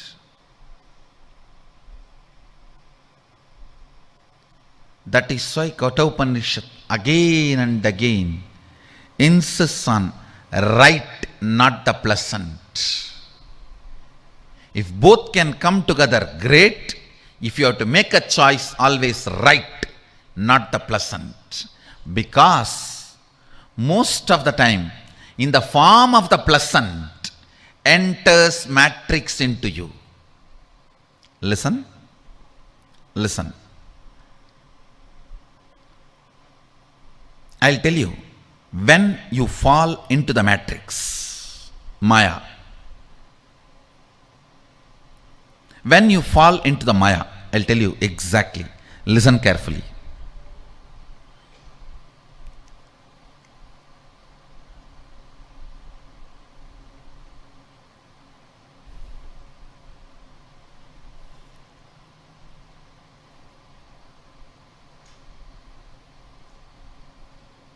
I'll give you this example. Listen carefully. You come and ask me, Swamiji, give me the way for enlightenment. I tell you, nothing. Just have integrity and listening with the Guru. You will immediately be liberated.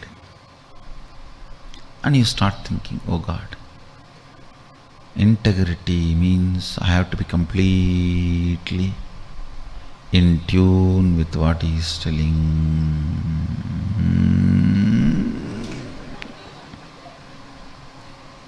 And listening, maybe.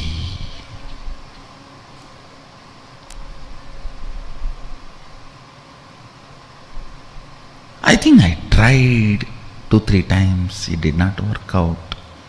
So I'll start practicing first integrity with my father, mother, brother, husband, father-in-law, son-in-law, daughter-in-law. Then I'll bring integrity with master.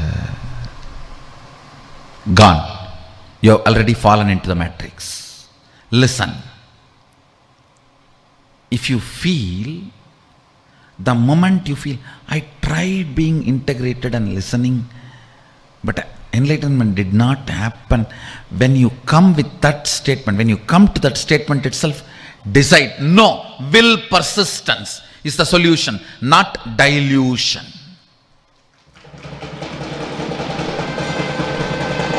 Understand the first principle. The first principle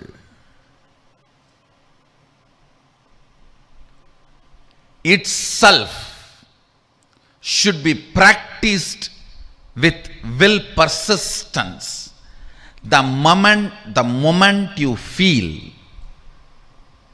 you need a second principle, you have fallen into the matrix. Over. You have fallen into the matrix. If I say, unclutch now, I'll give you enlightenment. And you say, I tried unclutching many times, it doesn't work. So let me start the completion. I'll pen down all my pain pattern and complete one by one and remove all the load and do the catharsis, cleaning up. Then I'll come to the unclutching. Gone. You are under matrix. You are under Maya. If your purpose is based on existential reality and having all the artificial ignorance to support that, you are already out of the matrix. But if your purpose is artificial ignorance, even if you own the whole planet Earth, ownership idea itself is artificial stupidity.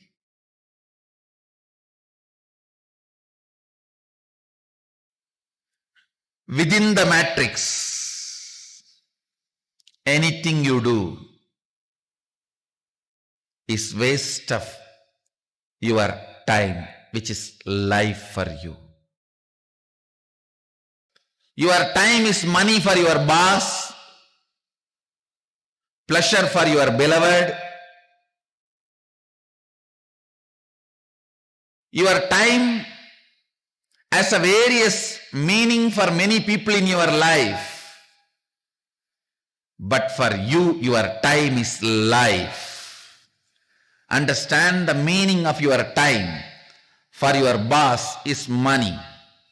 Meaning of your time for the people who is in love with you or loved by you is attention, love. Meaning of your time for your son or daughter is to have what they want, their education or their house or whatever they want. Each one of them have a different meaning for your time. Your meaning you need to have for your time.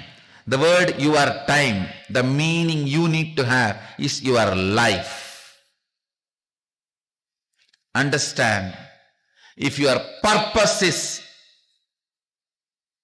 existential reality and artificial ignorance, artificial intelligence of the matrix is used to support it, great, you are out of the matrix. But if your purpose itself is artificial ignorance or artificial intelligence, I tell you, you are wasting your life. You are not living, you are grown. You are not living, you are grown.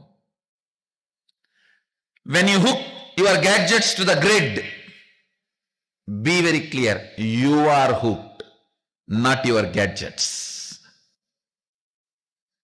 When you hook your gadgets to the grid, you are hooked to the grid, not your gadgets. Your gadgets are the tub in which you are sleeping and you are hooked. The artificial pleasure you feel in your Facebook friends and the gadgets With that, that is the liquid, lubrication liquid on which you are grown. Understand,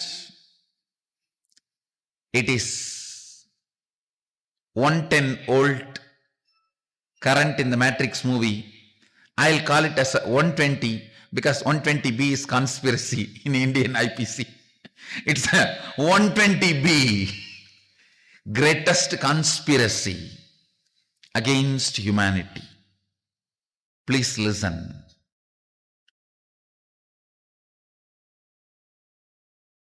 If artificial intelligence or artificial ignorance, which all of us commonly accepted and created, if that becomes the purpose of your goal,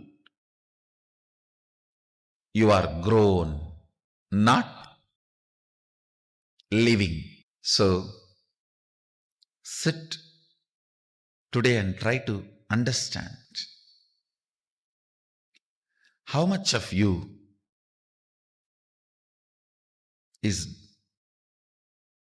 matrix filled, Maya matrix filled.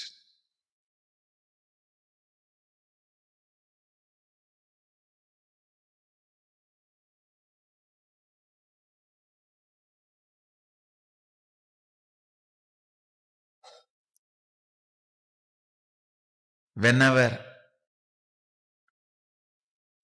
you are putting your gadgets on the grid, hooking them on the grid, be very clear. It's not your gadgets, you. It's not your gadgets, it's you. You are grown, not living.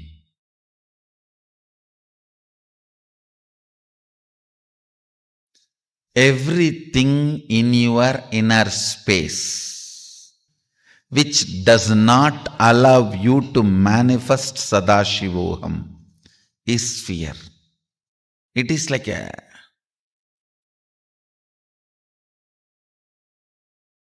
undigested material in your biomemory. Undigested material in your biomemory. In your muscles, if something is not digested, becomes part of your muscles, it will become cancerous. In your muscle memory, if something is not digested and stays back, it becomes fear. It becomes fear. So understand, reduction of bad cholesterol in your body and your health are directly proportionate to each other. Reduction of fears in your system and your enlightenment is directly proportionate. Understand how the reduction of bad cholesterol and your health is directly proportionate to each other. Same way, reduction of fears and manifestation of Sadashivoham is directly proportionate to each other, because the cholesterol does not stop on that extra tire around you, your waist. It sits there and spoils everything. Life sits in Anandagandha and makes everything positive. Like Guru sits in one place but clears the ignorance and raises people all over the world. Negative fellows sit in one side and create disturbance everywhere. They sit in one place and send viruses all over internet. Same way, cholesterol may sit on your stomach but sends disturbances to all organs of your system. You need to understand. Fear, you may be thinking, is only in one corner, but it doesn't keep quiet. It doesn't keep quiet. It interferes in everything. That is the reason I am saying reduction of the cholesterol is directly proportionate to your health, bad cholesterol. Reduction of fears is directly proportionate to your manifestation of Sadashivoham. Everything under matrix only can create fear in you. Anything above matrix cannot create fear in you. Understand that? Something which is beyond matrix may not be attractive towards you, to your mind as on now. But understand that can never generate any fear. Fear cannot be generated by something which is beyond matrix. So all fears are by the things under the matrix. Anything under the matrix. See how you have to deal with matrix, You should make him as comedy villain, not even a real villain. Like comedy police. If you see in Tamil movies, always the police will come after everything is done to carry the dead body. The bodies which are fallen here and there will be fight, hero will be dun dun dun dun dun dun dun. The funny thing about Indian movies is the villain will be going in helicopter, hero will go in bullock cart and catch the villain. Hero will go only in bullock cart. Villain will be going in a helicopter. But somehow hero will catch the villain. Anyhow, make your matrix comedy villain, comedy police. The way you have to deal with this,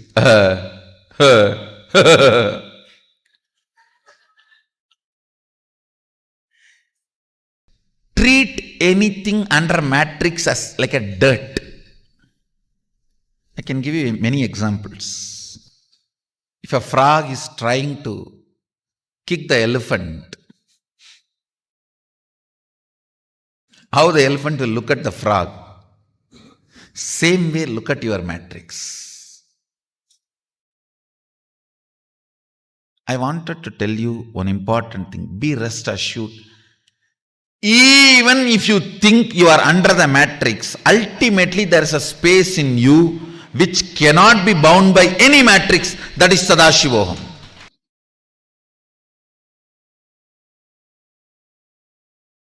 Ultimately, it does not give up on you. When you melt down the fears, you will understand what I am saying. When you melt down the fears, you will understand what I am saying. Today, let's melt down the fears.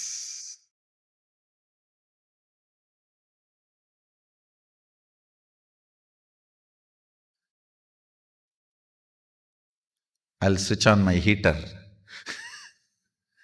Let the fears melt down. It's time to melt down the core fears. Understanding the Maya matrix. Ferociously breaking from it. Using all your ferociousness to make one hole into that Maya matrix and getting out. Reaching the spaceship. Then, using the same ferociousness to break the Maya matrix, being inside. That is what is manifesting powers.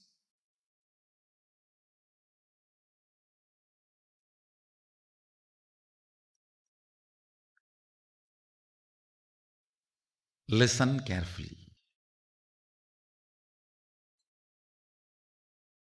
When you manifest powers, you are not letting any of the rules, regulations, bondages, powerlessness of the matrix come to any agreement with you.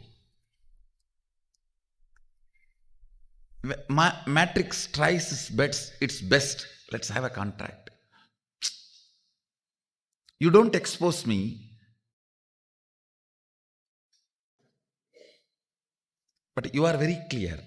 I am not going to have anything extraordinary by you giving me like a bhiksha.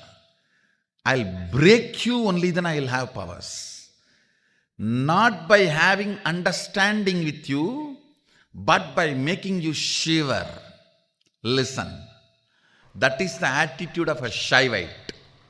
Even the reality, grahas, cannot touch, disturb a man who is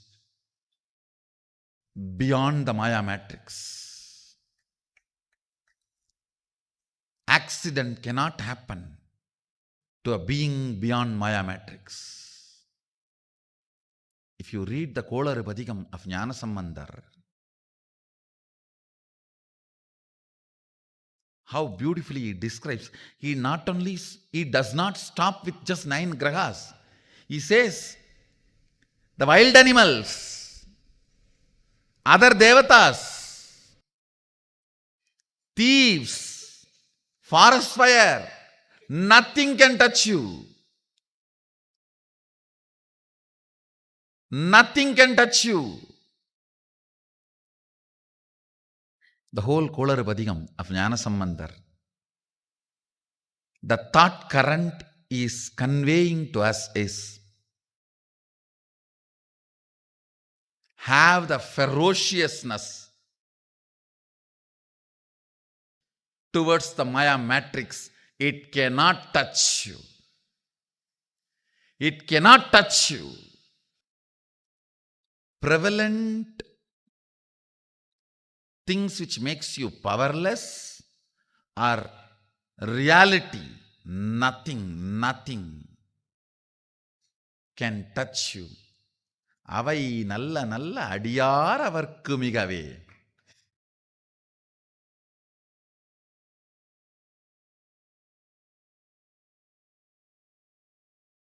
That's a beautiful word he uses, ending every stanza.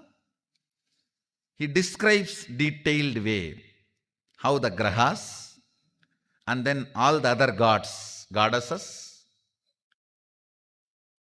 and the gods of the directions, nakshatras, rashis and wild animals, nothing can touch you. Understand? The ferociousness with which you need to handle Maya matrix, you can learn from this one Kolar Padikam of Jnanasambandamurti. Tirunavukkaras Peruman, another saint tells Jnanasambandamurti, don't go to Madurai now. Neither the grahas are right, nor the situation there is right. Jnanasambandamurti never listens to anybody other than Sadashiva. He does not care about anything which is under the Maya matrix. Veyuru Dolivangan Vidamunda Gandan Viganalla Vinay Dadavi Masaru Dingal Gangai Mudimelanindian Ulame Bugundadanal Nyayiru Dingal Sevai Budan Vyadan Velli Sanibam Birandu Mudane Asaru Nalla Avai Nalla Adiyara Varkumigave.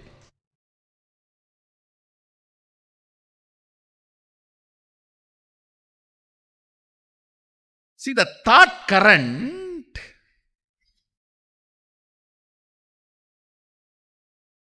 when I know reality is my purpose,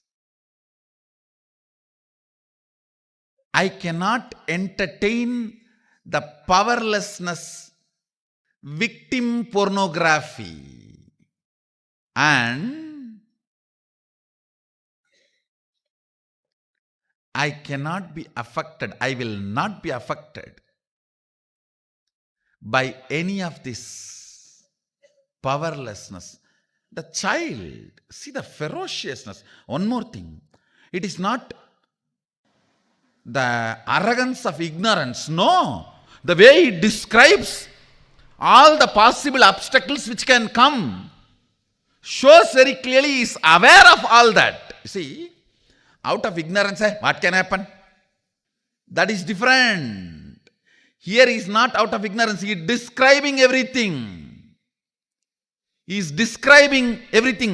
என்போடு கொம்பு ஆடாமை இவை மார்பிலங்க எருதேறி ஏழையுடனே பொன்பதி மத்த மாலை புனல் சூடி வந்தென் உளமே புகுந்தாதனால் 9 ஒன்றும் 6 18 உடனாய ஆள்கள் அவைதாம் அன்போடு நல்ல நல்ல அவை நல்ல நல்ல அடியார் அவர்க்கு மிகவே. He is describing every possible danger. And then he says, all that will be only good for the person who is carrying Sadashiva within him, who is beyond matrix.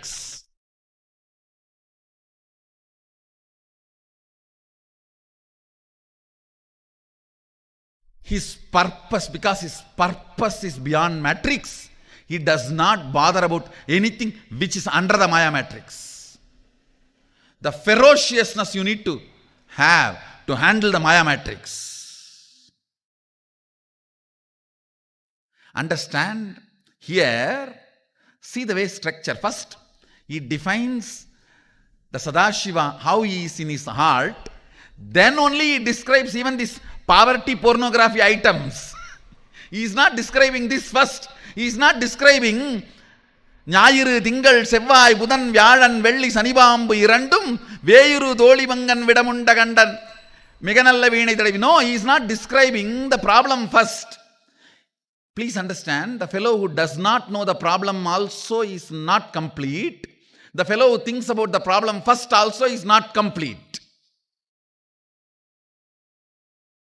Neither the ignorance of the problem will solve the issue, nor putting that as a first is going to solve the issue. A proper right solution. First, be very clear. The matrix has no place in you. Beyond Maya matrix only sits in your heart. He says, Veyuru Dolivangan Vidamunda Gandan.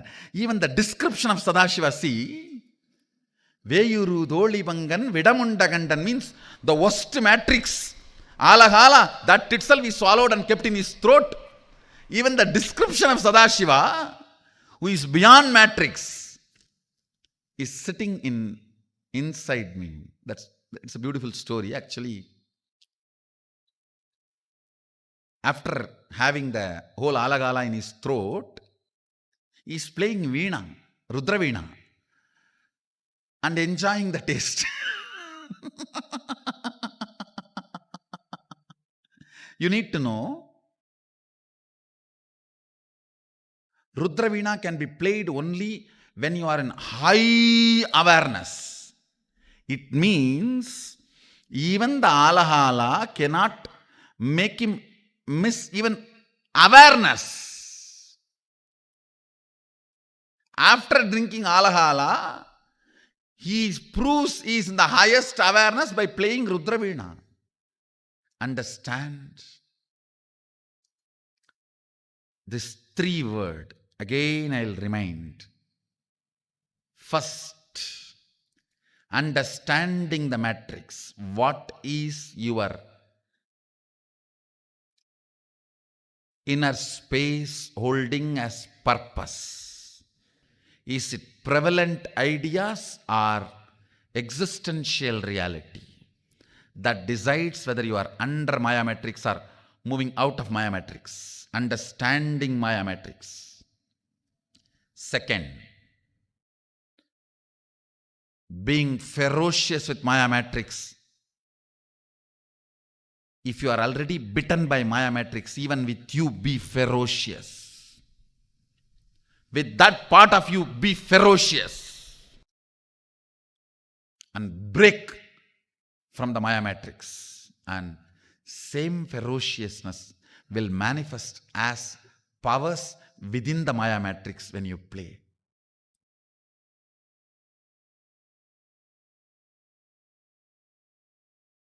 I welcome you all to be out of the matrix. My love to we all of you who have decided to come out of the matrix.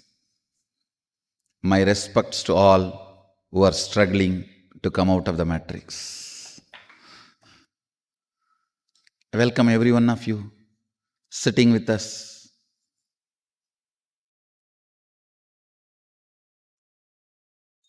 All over the world through two-way video conferencing, all over the universe through three-way video conferencing.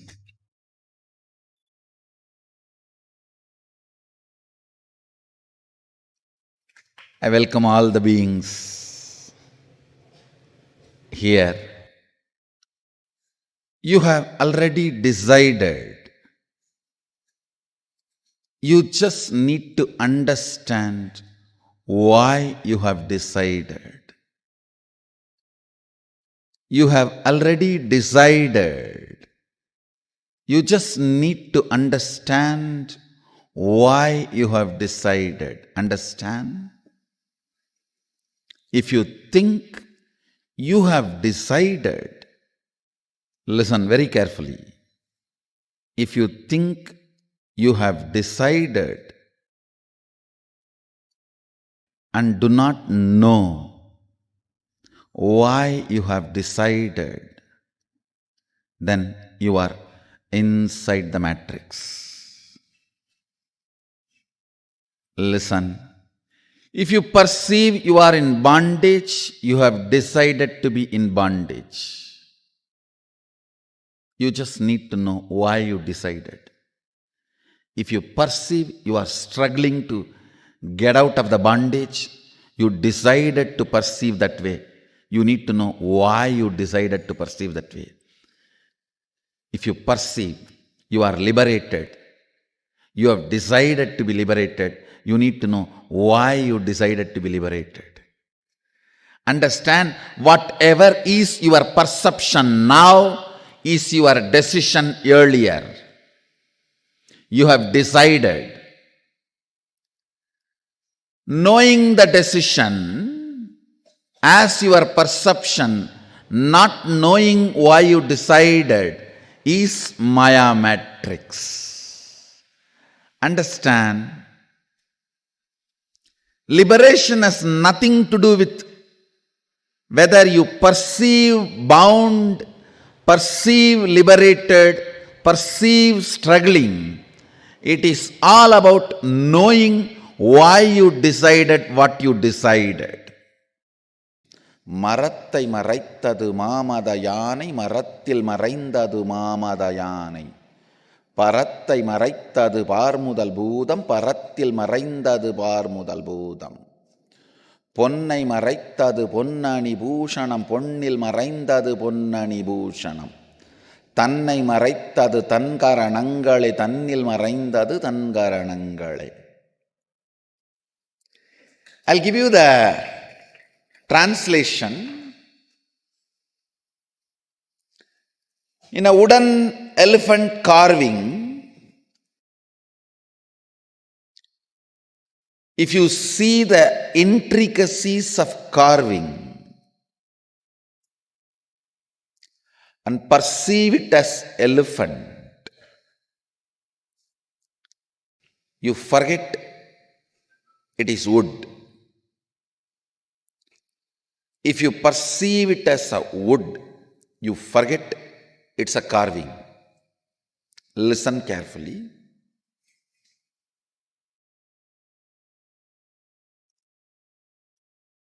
When you get involved in every intricacy of what is shown in front of you by building an opinion about everything as good or bad, you are caught in the Maya matrix. Listen. Every curve, ups and downs of what is being shown, what is appearing in front of you, whatever is appearing in front of you,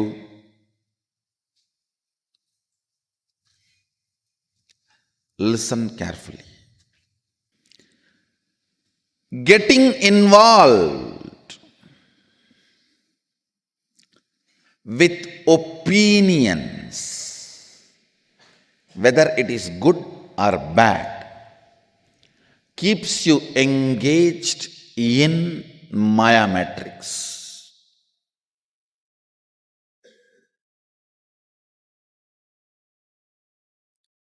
If you build opinion about every person, every situation, everything around your life, you will polarize the whole life. All this good for me, all this bad for me.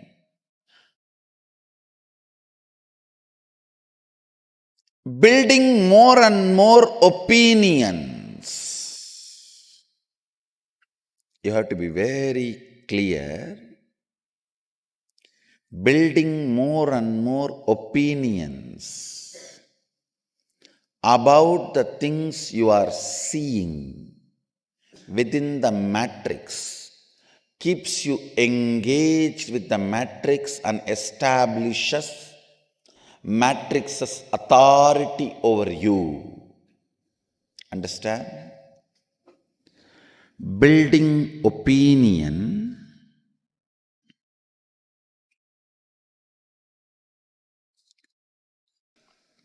as good or bad is what I call seeing the elephant and forgetting it is wood. Understand? In the world, it is a wood sculpture of elephant. But if you perceive that as elephant, it's my world.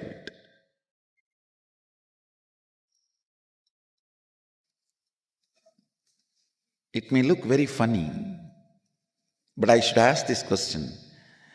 In your iPad, when you are seeing some video clip about cobra or python or a big snake, how many of you don't even touch the iPad where the face or the head of the snake is? Raise your hand. Do you remember you are all adults? And it cannot bite you from inside the iPad. Listen.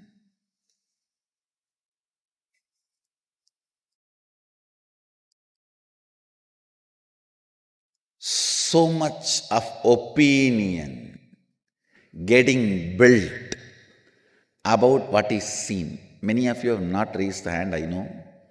But you will not even dare to touch the screen, I know. I know.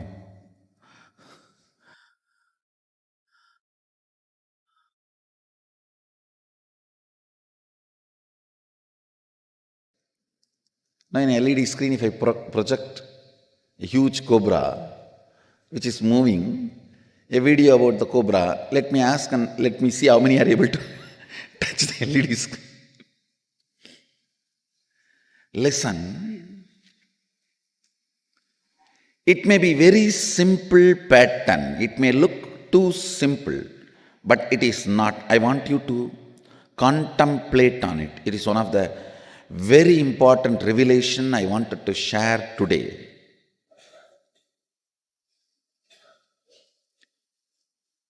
Opinions.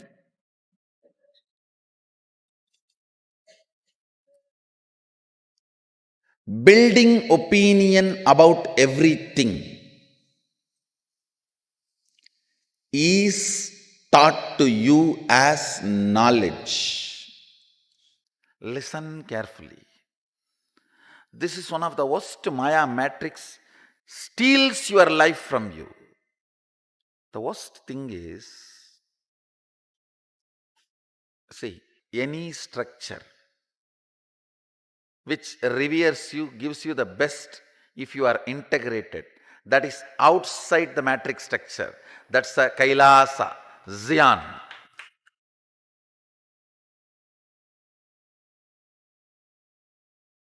But if you are able to manipulate, play around without becoming integrated, sucking all the resources and being celebrated and enjoying everything, means it is within the matrix. The problem is not that you cheating and having all the resources under you, you not realizing you are within the matrix. Wherever integrity becomes the decision-making factor of getting pampered, supported, praised, that is the space of Kailasa, the space of Zion.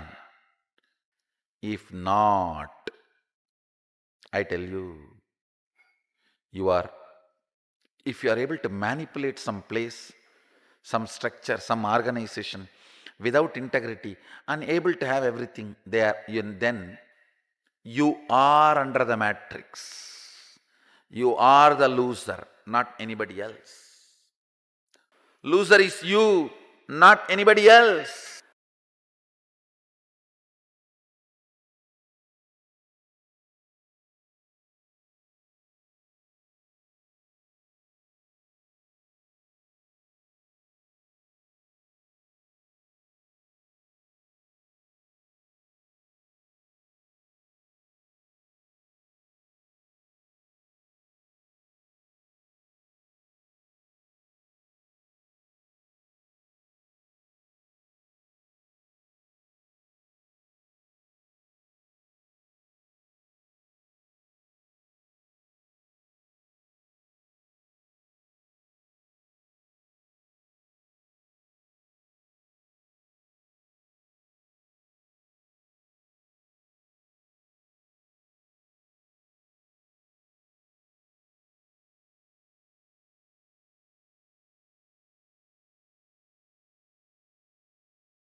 Very beautifully, Swamiji revealed to all of us about what Maya Matrix is. This is a very, very powerful session. Delusion, Maya, constantly engages you, constantly keeps you engaged with itself, trapped in itself, by again and again and again making you identify the false identification of the individual consciousness with the physical, psychological, and physiological, neurological ups and downs.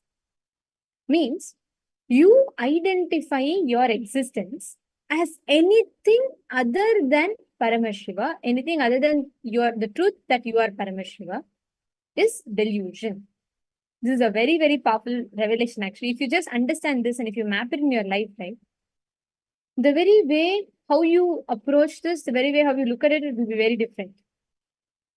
The false identification of the individual consciousness continuously you thinking, like I'll give you an example. Let's say you're staring at the mirror for a long time.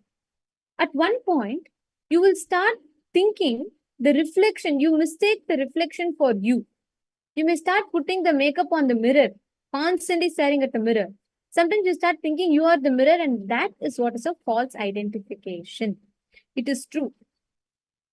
You start having a pattern, and at one point you start identifying yourself with that pattern. That pattern becomes your very identity. So what brings you out of delusion? What exactly brings you out of delusion? Understanding the knowledge of Adi Shakti. What will liberate you from Maya matrix. Wherever you are having false identifications, false associations, when you sit and identify that, when you sit and write this down, you will be able to identify and see where exactly you are engaging with Maya matrix. See, this is very, very important.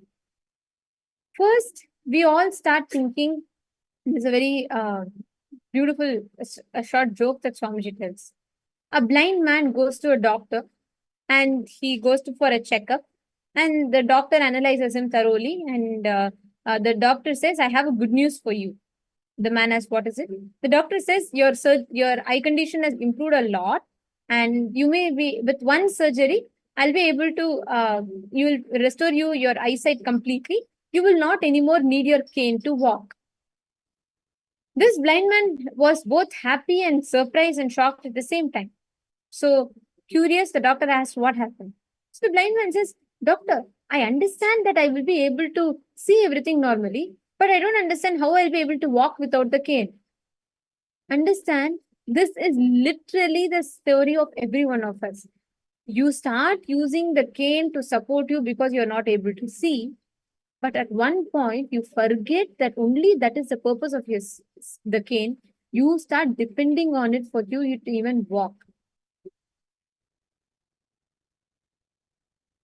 If you just understand this one truth, if you catch this one truth, you will really see, you will be able to break free from Maya. You will be able to break free from engaging with the Maya matrix. Are you all understanding? Can I request every one of you to post your understanding?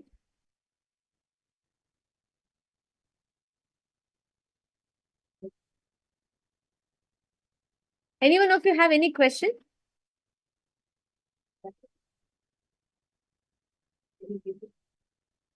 See, please understand, wherever in your life you are engaging yourself with Maya, whenever you are constantly entertaining the association, false associations. Ma Sonal is asking how to have the knowledge of Adi Shakti. How can we learn about her and her worship? See, ma, Swamiji tells beautifully, right? Ferociousness. When you ferociously decide and declare, no Maya can touch me. Even death will be only a delusion for you. It cannot touch you. Even death will not be able to touch you. It is the truth. When you are ferocious, when you decide and declare, yes, come what may, I am going to experience that breakthrough right now. You will really see how you will be able to experience that breakthrough where Maya will not be able to engage you. The more and more you experience, wherever you experience delusion, wherever you experience emotions constantly engaging with you, that is the point where you will have a breakthrough in Maya.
Now, see, all of you had one of the participants had asked a question, right? How do you connect and break free from the Maya matrix? Whenever you experience the ferociousness inside you, when you decide ferociously to give yourself a breakthrough from Maya matrix, that ferociousness is the way Adishakti manifests inside of you. Wherever you engage with delusion, wherever you entertain the victim feeling, wherever you entertain the feeling of, oh, I don't know how to do this, I don't know how I'll have a breakthrough, those are all the ways in which Maya enters into you. Any false association. Actually, I'll take Sonal, I'll take you through this internalization exercise now. Do this exercise, you will really understand where all you're actually entertaining is Maya. See, when Swamiji says false identification, what is that false identification? You associating your existence, the purpose of your life, on prevalent ideas over existential realities. If, for example, you think being able to own a house is the purpose of your life, being able to have how much ever money you want is purpose of your life. But they're all only a prevalent idea. It's not based on the existential reality that you are consciousness. Everywhere you depend on something that only strengthens your cognition again and again about an prevalent idea over an existential reality is the way delusion engages with you. So first, understand what the Maya matrix is. I'm going to request every one of you, just write down, take 2-3 minutes, write down what are all the cognitions your inner space is holding on to. Like money. You really need money to run your life. Without that, life will not function. That's again, you have built, the inner space is holding some prevalent idea as the purpose of the life. Look in and write down all these aspects, all these areas. what your inner space is holding as a purpose. We'll give you all 3 minutes for this. I request all of you to look in and write down.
Yes.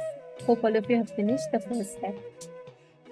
Now, please understand all the ideas your inner space is holding, the prevalent ideas, anything that is away from the reality that you are consciousness, anything that is away from the reality that Swamiji has revealed to you. All of them are the way Maya is engaging with you. Now, let's go to the next step of it. Now, whatever each of you have written down, listen very carefully. In each of these ideas, can you look in? If you are already bitten by Maya matrix, even with you be ferocious with yourself. When I know reality is my purpose, I cannot entertain the powerlessness, victimhood that is inside me. I cannot be affected. I will not be affected by powerlessness. Make that decision inside of you.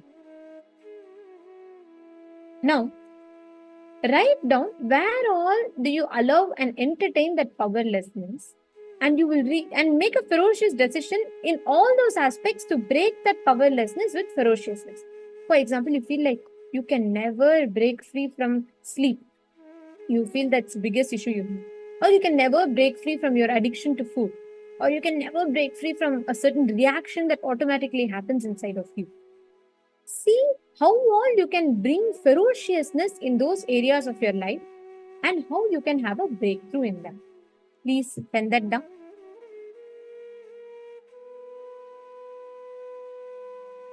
We'll give you all 3 minutes for this.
Please relax. Hope all of you have finished writing.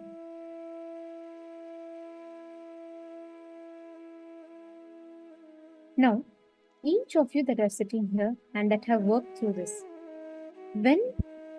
whenever you make the conscious decision, ferociousness is the way to deal with Maya. Whenever you make a ferocious decision within you, inside of you, you will be able to break free from Maya, the Maya matrix. Right now, we all understood about what is Maya matrix and how exactly do we engage with Maya matrix and how we can break free from Maya matrix. Next, we are going to be understanding about Bhava Sankalpa.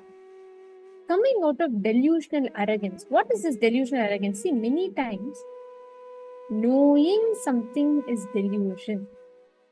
Knowing something is entertaining you with your delusion again and again. We consciously tend to entertain and cherish that delusion. That is what's called as delusional arrogance through Bhava Sankalpa. The session that we're going to be entering now is going to be a very important session where you're going to be understanding and learning about delusional arrogance. Let us now listen to the revelations from Swamiji.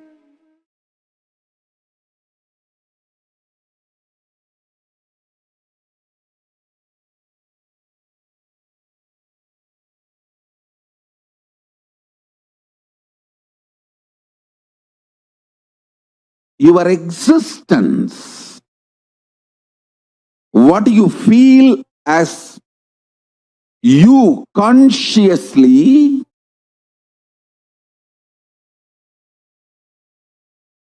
does not get disturbed, shaken, even when your body is pulled out of you. When your mind is pulled out of you, it doesn't get shaken by anything being pulled out of you. Listen, I am not brainwashing you. Keeping Mahadeva, Paramashiva as a witness, I am revealing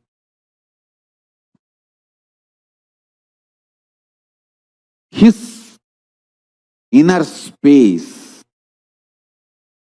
How he is inside, I am opening it to all of you. I am just opening a door for all of you to experience Paramashiva's inner space. I am telling you, just internalize this. Your balance sheet will go up. You will take amazing business decision. You will take enlightened business decisions, enlightened relationship decisions, enlightened health decisions, enlightened life strategies. Your self-doubt, self-hatred, self-denial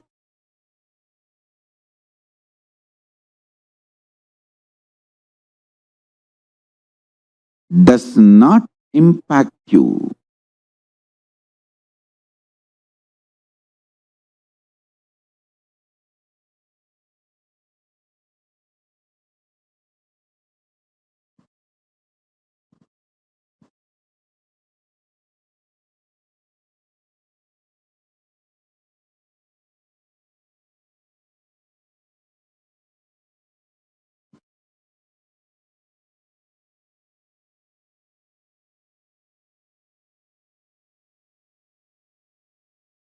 It does not have a stay over you.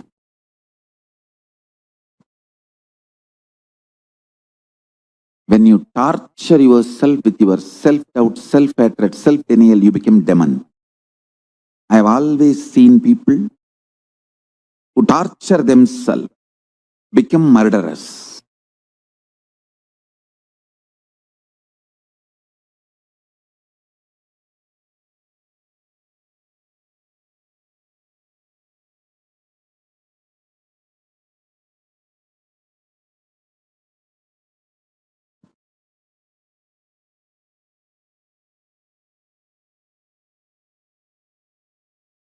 strength because you can get involved with the life is freedom.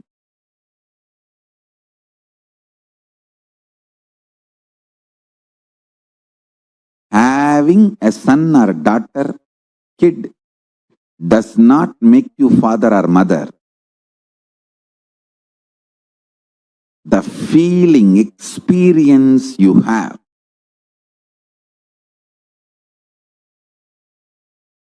by knowing you can get involved with that kid's life and mold it beautifully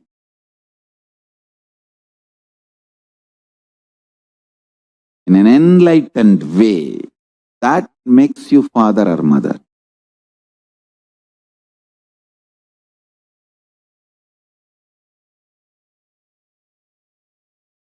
Ability to get involved in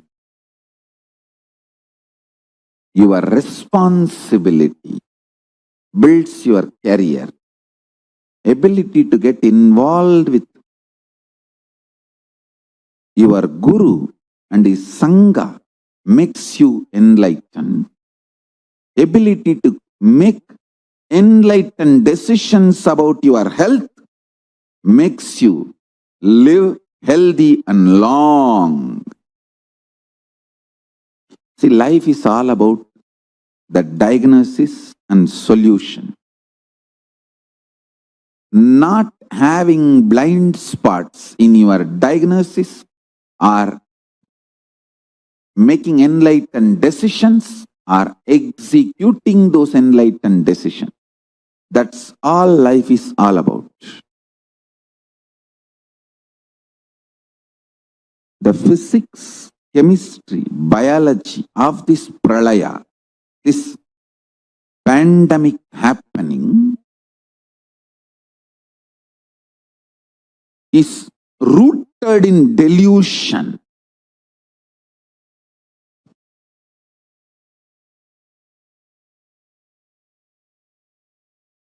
Do not allow delusion. Do not allow delusion. I'll give you examples for delusion. 1. False diagnosis. The real problem is you having headache, but falsely diagnosing your spouse is responsible for all your sufferings. You just need a cup of coffee, not diverse lawyer or dating site.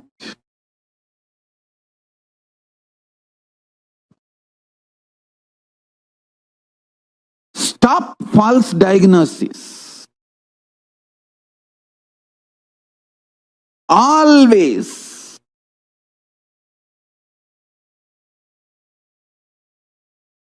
first choice should be looking inside for the cause of the problem, and solution for the problem is enlightened way of living. Understand? If you are not able to find any reason for your problems, cause and solution inside, then start looking for outside. But first, looking inside for the source and cause of the problem and solution is enlightened living.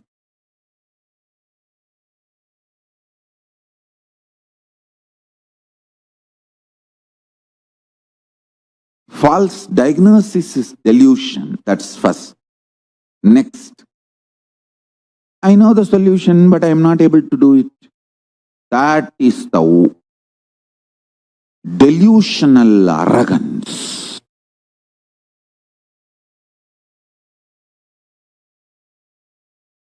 Understand?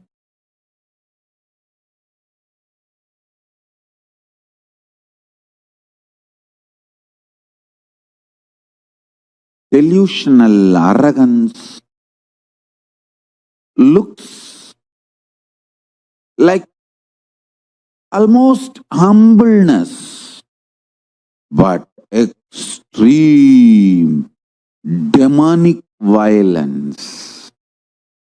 Listen. Ravana knows the solution is simply return Sita to Rama. But delusional arrogance. Shishubala knows, just shut the mouth and stop abusing Krishna. But delusional arrogance.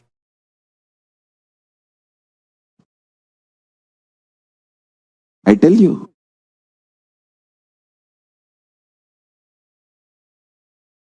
stop delusion and delusional arrogance.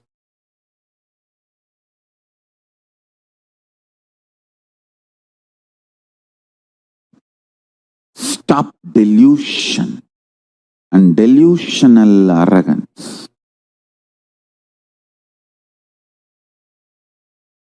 I am repeating.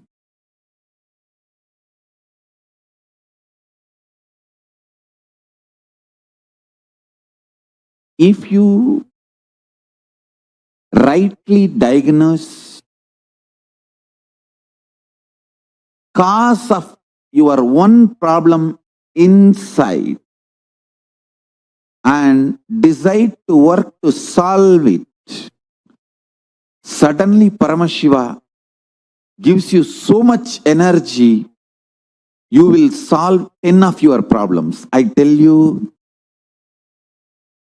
this Pralaya, Paramashiva is opening the stargate of KAILASA to liberate billions. Actually, he is waiting to liberate all of us. Otherwise, he would not have sent me here. Especially with so much of torture and suffering, attacks, he will not be keeping me alive still if he does not have a purpose. I tell you, I am useless for myself and for the world other than giving liberation. I am only useful for only one thing. I can liberate people, that's all. I have no other use.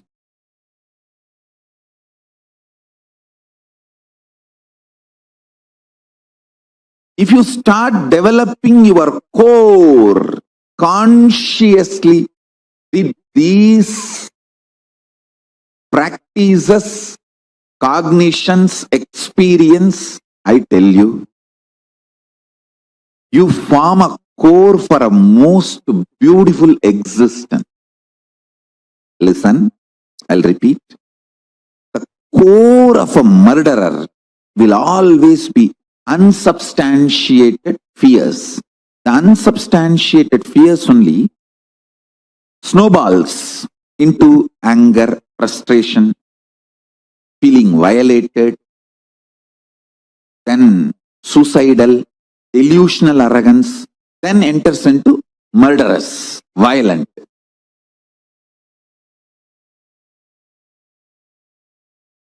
Stop unsubstantiated fears through tyaga, unclutching, completion, enlightenment, living oneness, ajapa of Mahavagya. Use all these powerful cognitions and drop the unsubstantiated fears. See, I am not saying if a poisonous snake enters your room, you are expected to move out of that place. I am not saying don't run away if a poisonous snake enters your room. No, I am only saying stop unsubstantiated fears shaking your nervous system constantly. Actually, if you start practicing unclutching, you don't even know how many fears you dropped. Your nervous system becomes so beautiful. Suma taga taga pala palan ulla abdiye Paramashiva mayama minnumappa olagame. Your inner space should be like a KAILASA, shining taga taga pala pala like Paramashiva. No blind spot, no unsubstantiated fear, no unsubstantiated frustration, no unsubstantiated anger.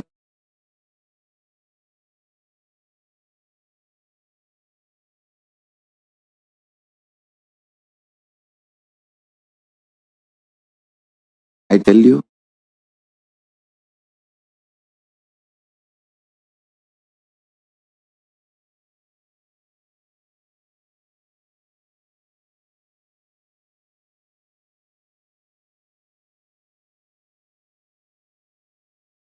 anything which is not known to you, do not be afraid. See, listen. For example, if you know a president of a country, he knows you, you know him. Will you be afraid of anything else under his rule? Same way, all my disciples, be rest assured, Paramashiva knows you. It's my promise to you, Paramashiva knows you. All my disciples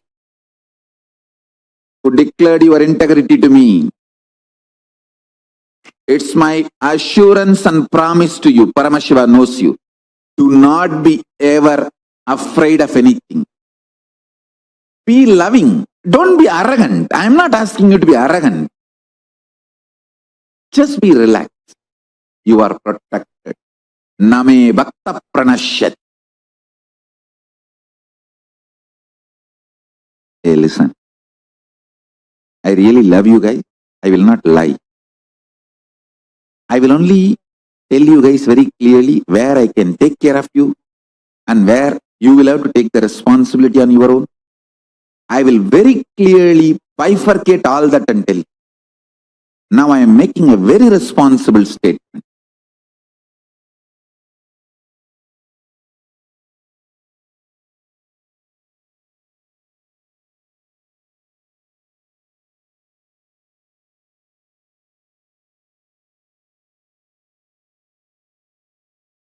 All my disciples who declared your integrity to me, to all of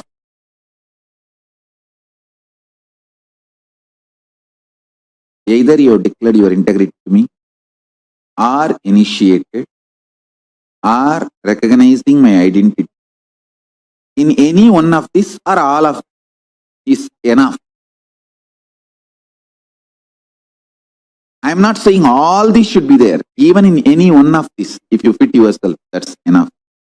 To all of you, I tell you, Paramashiva knows you. You know Paramashiva.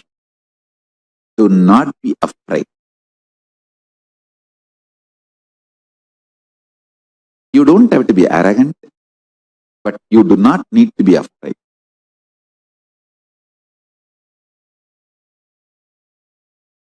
You do not need to be afraid. Unsubstantiated fear forms the core, and from that the snowballing effect starts and demons are formed. Do not form the core for demon.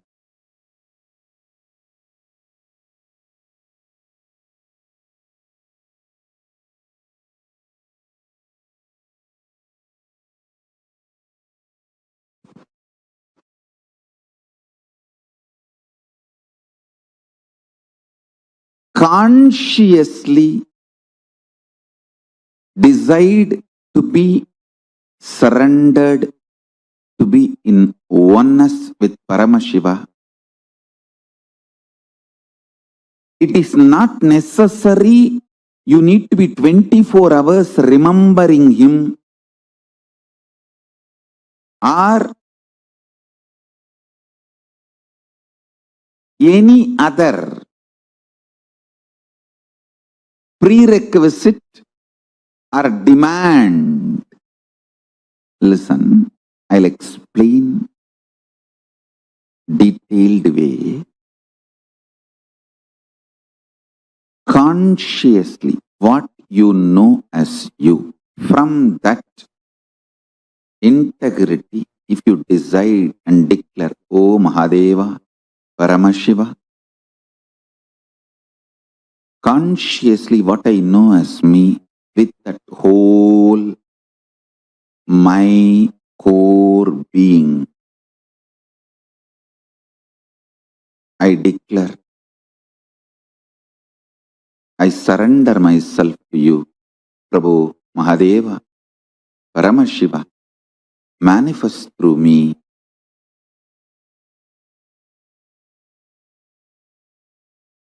Let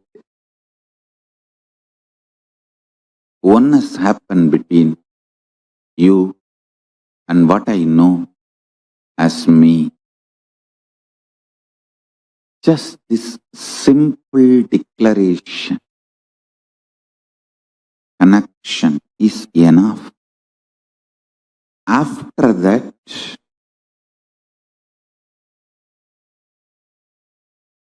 there is no condition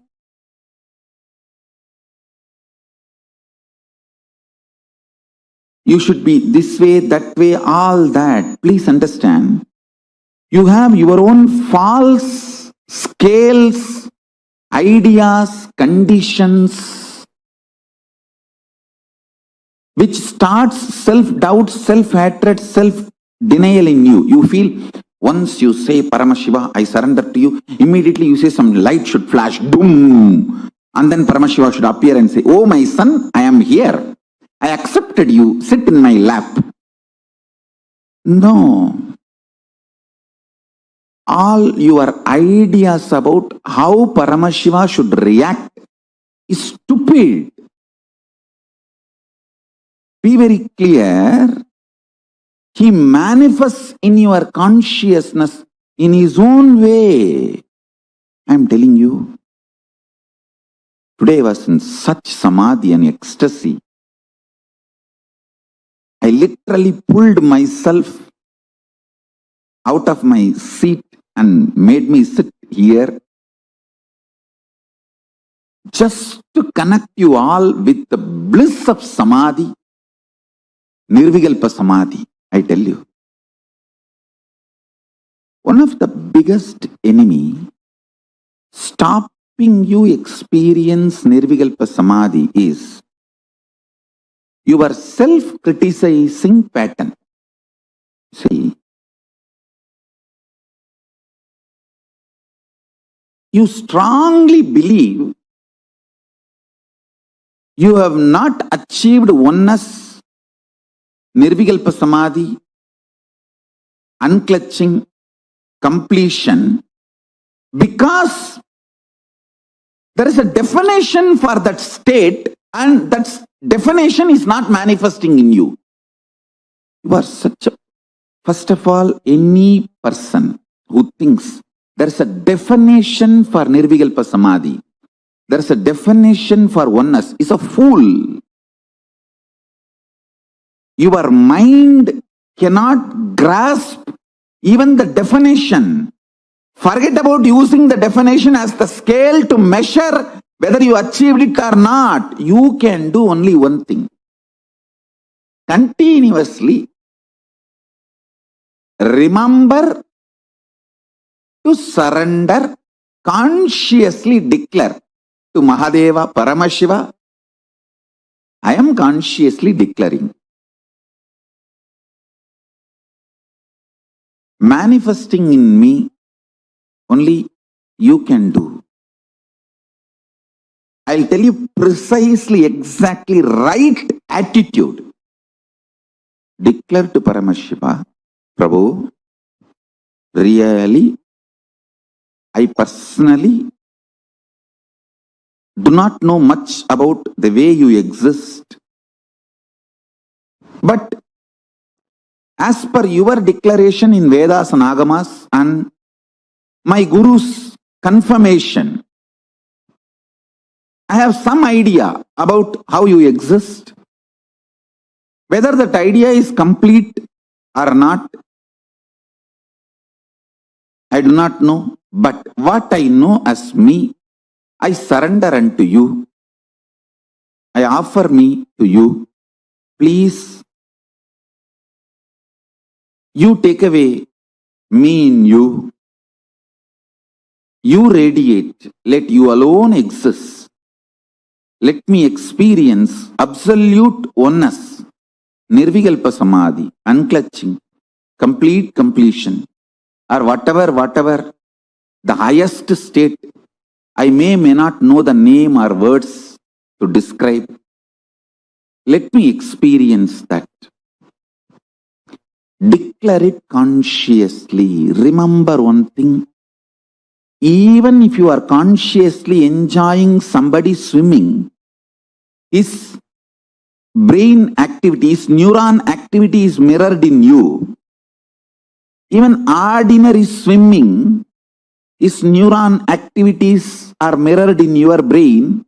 Can't you understand the great cosmic experience, existence, Paramashiva, when you surrender to him? Will his neuron activity not mirror in you? Don't you understand?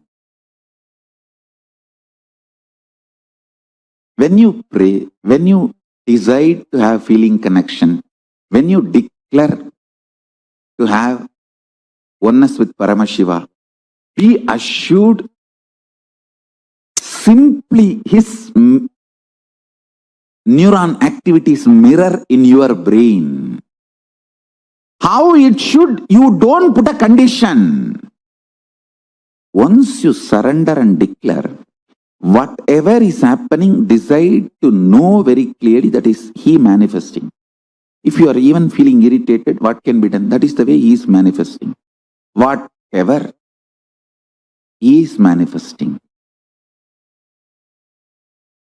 Go with that peacefulness, Shanta Swarupa. Then he sinks deeper and deeper into your being. Your being sinks deeper and deeper into his existence.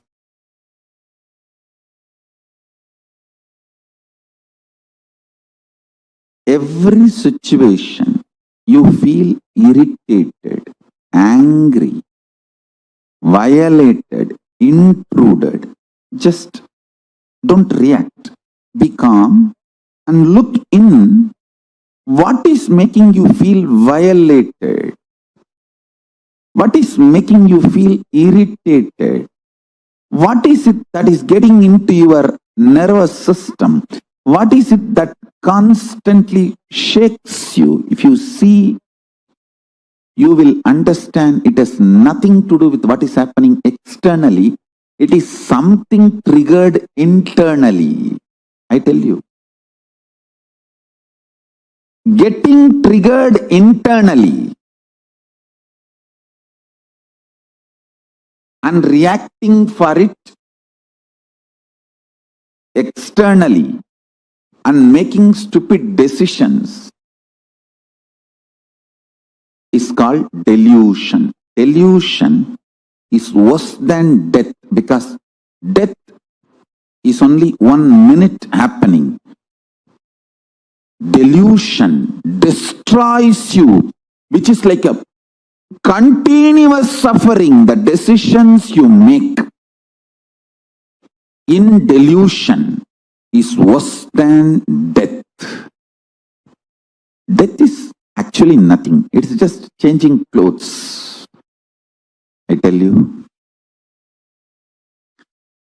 If the load of getting irritated, getting violent is taken away from your system, you will start having feeling connection with powerful cognitions and higher existence intensely. I tell you, I have seen this work thousands of times, not just in my life, my gurus. See, actually, when people come to my gurus, I have seen how my gurus deal the disciples, devotees. People come with the problems. I have seen my Guru Isaki Swami personally advising and people getting benefit of this Nirahara Samyama. See, Nirahara Samyama is nothing but you becoming Mahabhairava. See, Mahabhairava is described to be a human flesh eater. Naramamsa Bhakshini. That doesn't mean you will kill human beings and eat. No. Your own body eating itself is Naramamsa Bhakshini. Your own flesh is eaten by your own body. When you don't give solid food, you are Mahabhairava, Akasha Bhairava. Sit as Akasha Bhairava.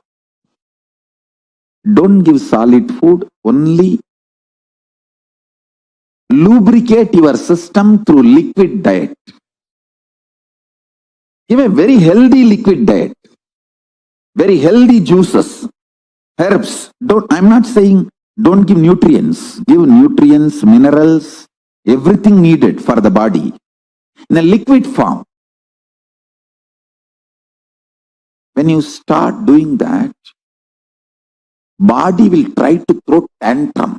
It will behave like a mad mother-in-law, Indian mother-in-law, mad Indian mother-in-law. It will try to break everything. Listen. During those moments, if you can practice completion, if you can practice unclutching, you will master all kinds of impacts, influence of chemicals on your biology.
Shankara.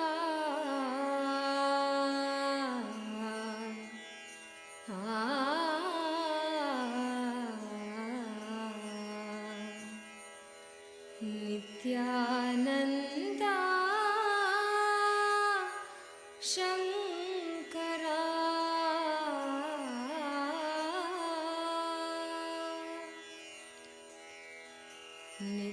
Nithyananda Shankara.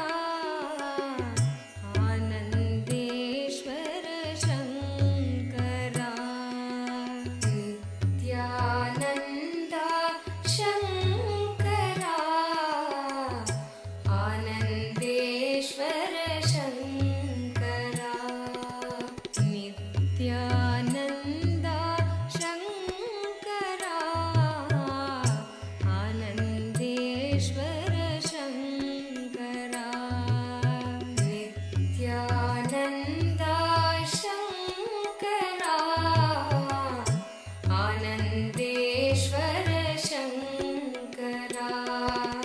Shankara Bhayankara. Shankara Bhayankara. Bhavabhayahari Shankara. Bhavabhayahari Shankara. Shankara Bhayankara. Shankara Bhayankara.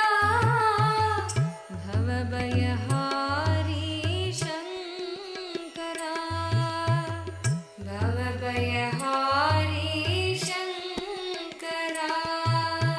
Nithyananda Shankara. Anandeshwara Shankara. Nithyananda Shankara. Anandeshwara Shankara.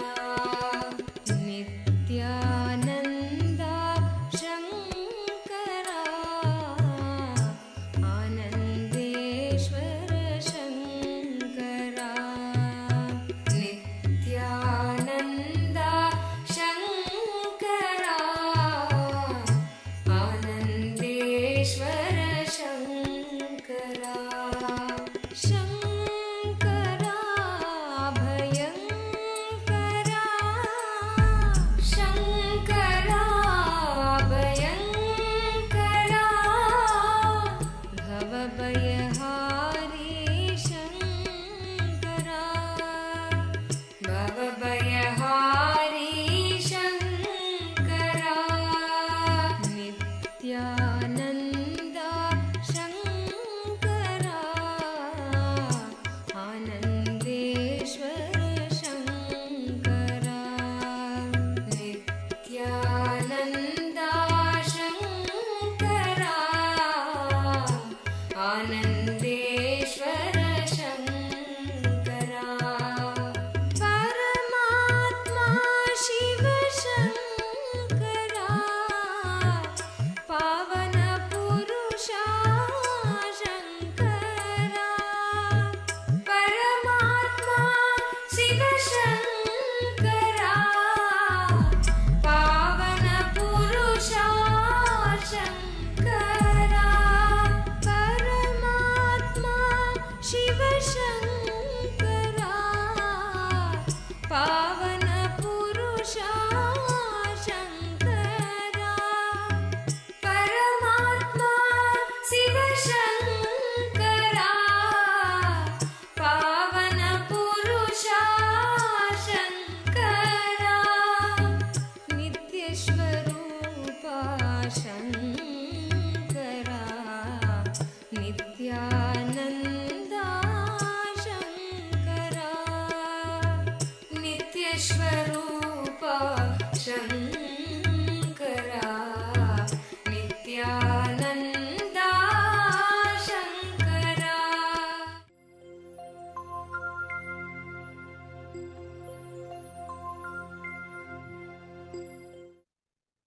Nithyananda. Now, we just listened to a very powerful revelation from Swamiji on what is delusional arrogance. How many times we know the solution, but we don't do the solution. Outside, we may portray it as if it's so innocent, you victimhood, but inside, it comes from a demonic violence. When you know the solution and you do not do the solution and still stuck with get stuck with the exact same problem, be very clear. You are stuck in delusional arrogance. Now, we're going to learn how you can break free from this delusional arrogance.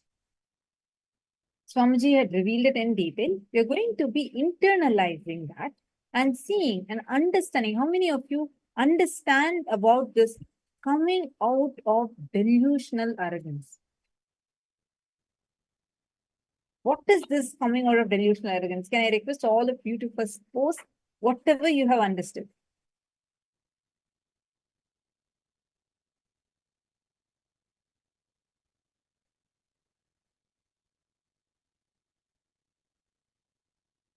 Please share with us whatever each of you understood as delusional arrogance. What did you understand as delusional arrogance? See, the problem first, where does this delusion starts? Whenever you analyze and diagnose your problem rightly, simply you'll find a solution. Wrong diagnosis of a problem always leads to delusion. The problem is because the very core cognition about the first person we carry, who we feel as centering ourselves as, that first person is itself stuck in a very ephemeral cognition. We start thinking, analyzing our problems, diagnosing our problems falsely. Strength, because you can get involved with the life, is freedom.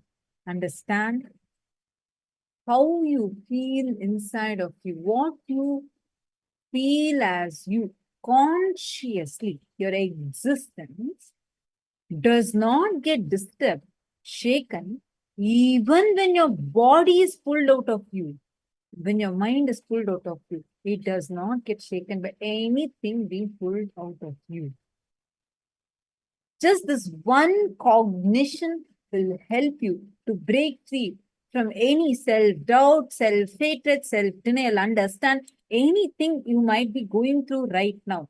This one powerful cognition can just pull you out of that problem. Now, let us all spend a few minutes in internalizing this. May I request all the participants to please kindly be on camera. This is an important session, and we are going to be manifesting a very important power like through the day, and we are going to be working on ourselves to come out of this delusional arrogance that we are stuck with.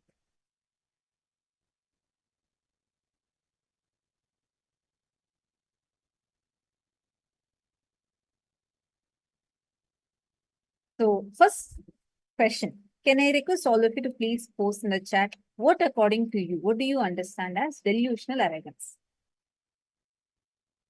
Requesting each of you to please post it. Sounds like such a powerful definition. What is delusion? Getting triggered internally and reacting for it externally and making stupid decisions is called as delusion. For example, you have a small acidity in your stomach, but you go on blaming your wife and you think your wife is responsible for all your sufferings. All you need is just to take 1 spoon of haritaki. But we go on escalating it so much, sometimes it leads to even a divorce. Understand the root cause of your issues. When you analyze that properly, when you do a proper diagnosis of a problem, you will find what is the real problem and you will be able to come out of delusion. Delusional arrogance means thinking you already know the problem. You think you already know the problem, you already know the solution, but I really know the solution, but I'm just not able to do is delusional arrogance. For example, Swamiji gave a very powerful example. Ravana, he very well knew if he just gives Sita back to Rama, the whole war is not going to happen. Same way, Shishupala very well knew if he just stops abusing Krishna, his life will be safe. But knowing that, Swamiji gives a very powerful example. During the pandemic time, right, so many people, they knew going out is destructive, it will end their very life. But they said, I don't care. I cannot handle it. Even if I die, it's okay. Let me just go and take a walk outside. Who is a loser? Knowing that what you are doing is not right. Still doing it is delusional arrogance. I Bhava Sankalpa. I remember in one of the countries, it was during the peak pandemic time. And till then, the whole world was literally in lockdown. And very few places had started opening up because the cases reduced, etc.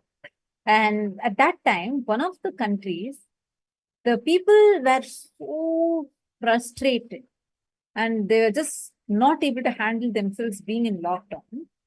Still, even though they had a very minimal level of going out allowed, like a slight relaxation of the lockdown, and they were banned from public gatherings.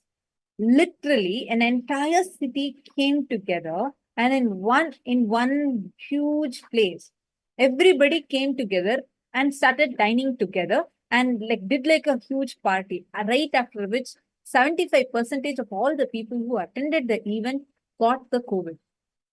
And when the news reporter is going and asking them, don't you feel like you already knew if you come here, you're going to get COVID? Don't you feel bad?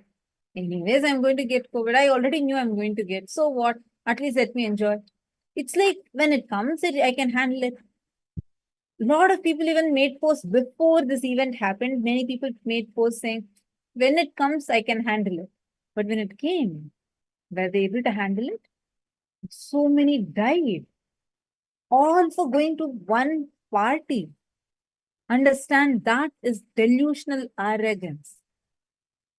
When you know, see, the real problem is one, but you falsely diagnose that the other person or something else is responsible for all your suffering.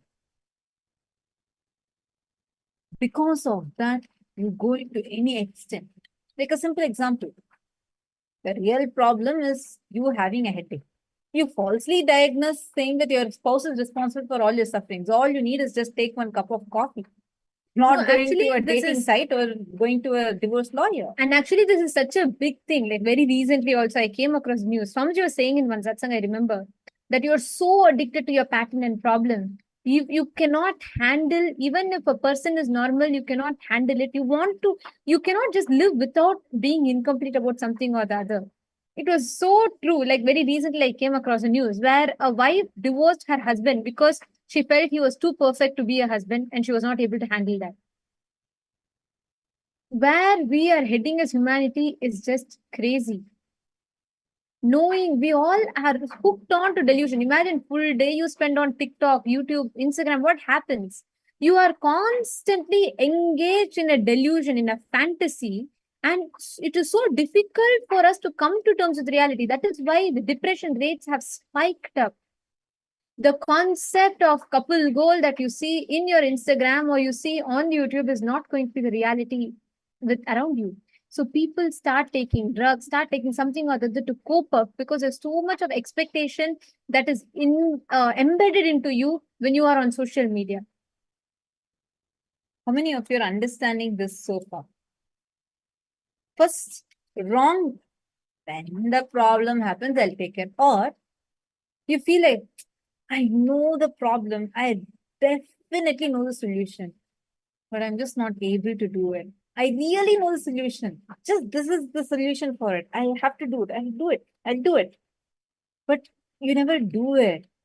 Understand, this is having the worst demonic violence inside us, sometimes against our own self, and sometimes it's externally reflected also. But be very clear, it is deep rooted inner violence. Now, how do we come out of this delusional arrogance? The delusional arrogance, it starts with, listen carefully, wrong diagnosis of a problem. So, first and foremost, what you need in you is intense unclutching. Unclutching definitely helps you, tremendously heals your inner space, and to be able to diagnose your problem right. Not having blind spots in your diagnosis or making enlightened decisions or executing those enlightened decisions. That is what the whole life is all about. So, your existence means what you feel as you consciously. Remember, that does not get shaken, does not get disturbed. Even when your very body is pulled out of you, when your mind is just pulled out of you, it does not get shaken by anything being pulled out of you. Just take a moment, write this down, consciously make this as your core cognition. Now, we are going to do a quick internalizing exercise. All the participants that are sitting here with us, I request all of you to take your paper and pen. And if any of you have any questions so far with whatever you have understood, I request all of you to please post it here in the chat. Please take a few minutes and do this exercise sincerely. It will help you understand a lot about yourself, about how you approach life, how you understand or see life. Every situation, whenever you feel irritated, angry, violated, intruded, you just don't want to react. Just don't react. In all that situations, first be calm. Look in. What is it that is actually making you feel violated? What is it that is making you feel irritated? What is it that is getting into your nervous system? What is it that is constantly shaking you? Take a few minutes. Do this one exercise for 10 such situations. If any of you have any doubt regarding this, feel free to ask. Please kindly start the process.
Hope all of you have finished. How many of you were able to identify the source of your issue? Like, why, what is it that makes you feel violated? What is it in you that is making you experience each of these?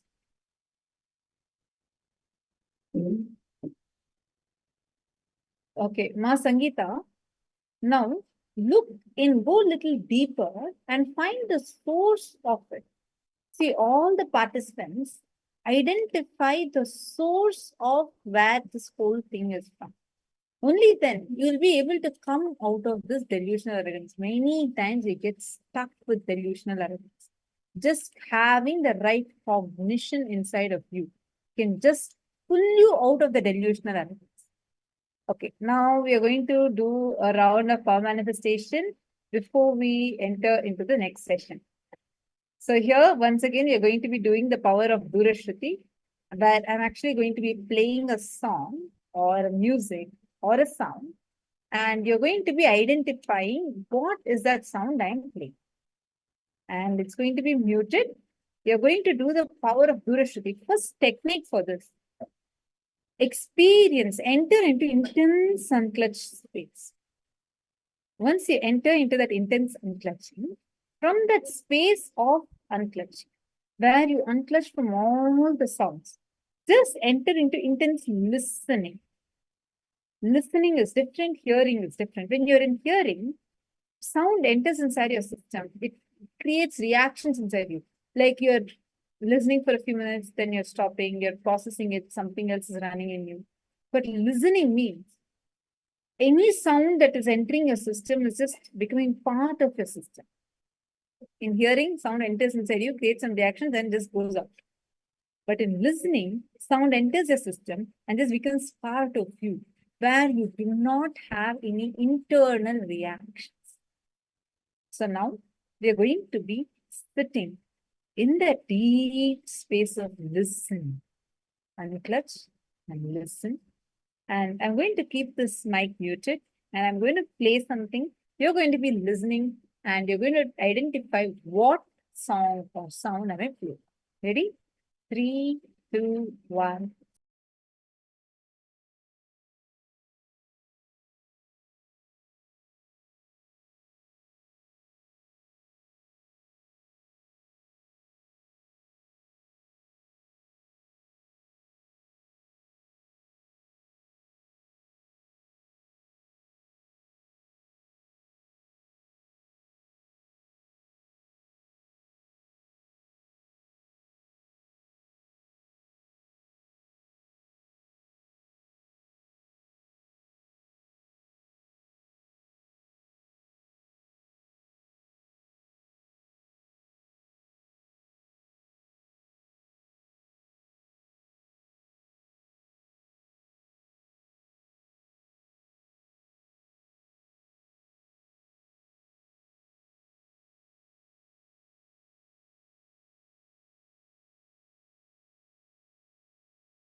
Yes. Now please post what was a song or sound, whatever you heard. Please start posting that in the chat.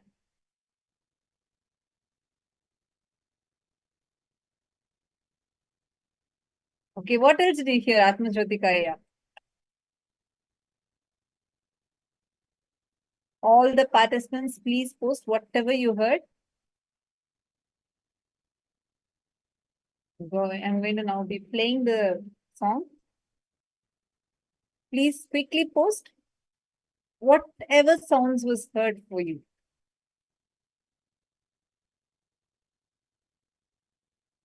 Okay, so now I'm going to be playing this song.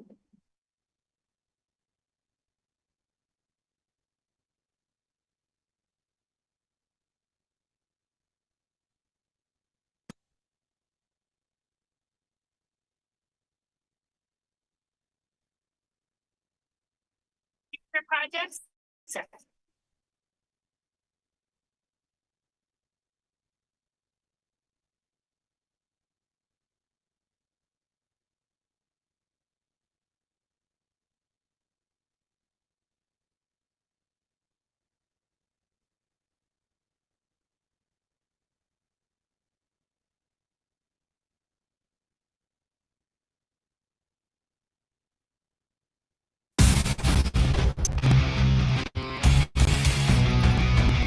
If all of you are able to hear the sound, please let me know.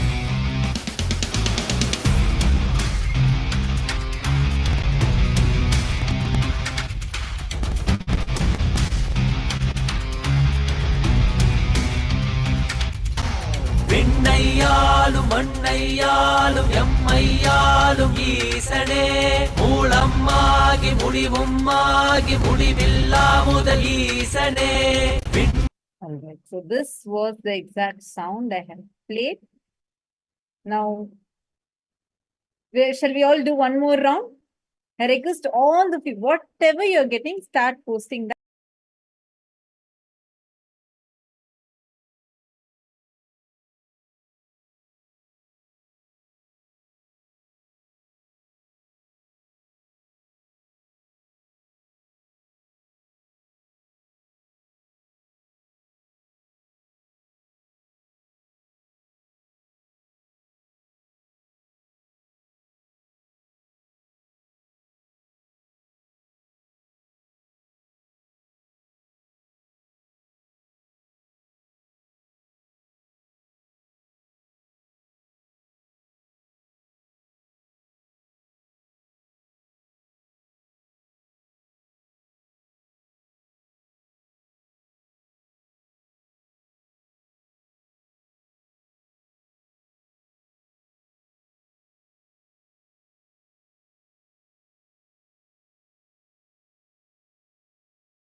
Sound we are going to be playing. Now, once again, we are going to be playing one more music, and you're going to now be using this power of Durashruti, and you're going to give an intense listening. See, many of you that are there, post the answers. Whatever is coming to you, just post it. Okay? Should I start now? 3, 2, 1.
All right, I request all the participants to now post what exactly did you hear? What else? What other sounds did you hear?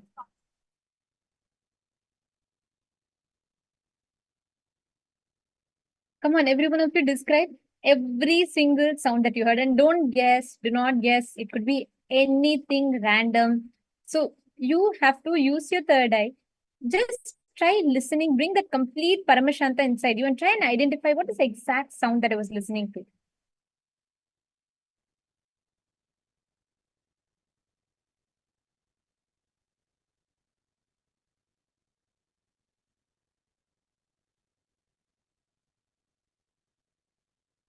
Come on, every one of you, please go ahead.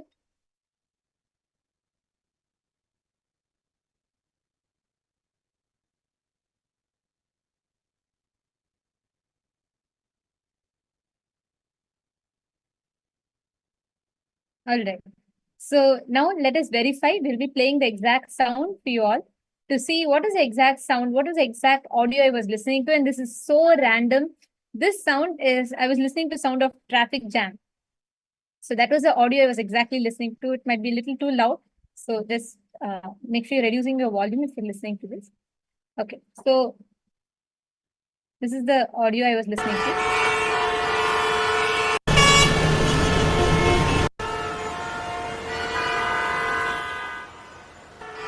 This is the exact audio I was listening to. So this was the sound. It's very random. See, that's what you should not use your logic to guess what it could be. It is each of these are all you are going to only manifest powers and see it. Only that will build you that experience that yes, I too can manifest, and it will make you experience that breakthrough.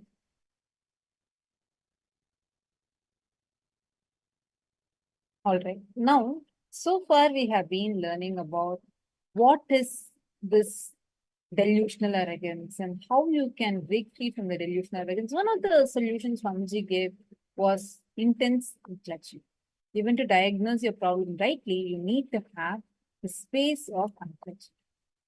Now, this fundamental space you need to be established in is the space of Paramashanta Swarupa of Paramashivoham. Now, what does this mean?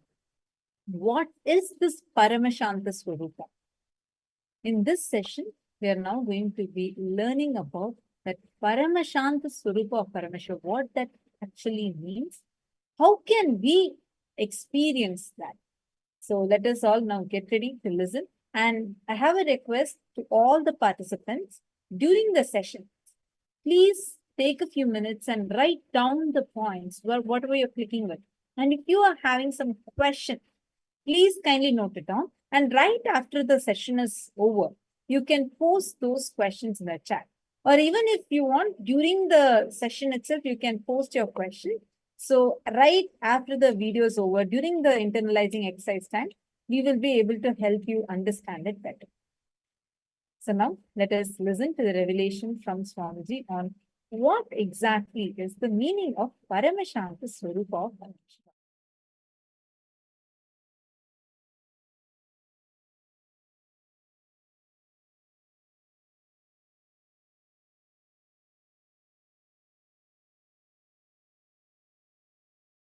Let's enter into today's satsang.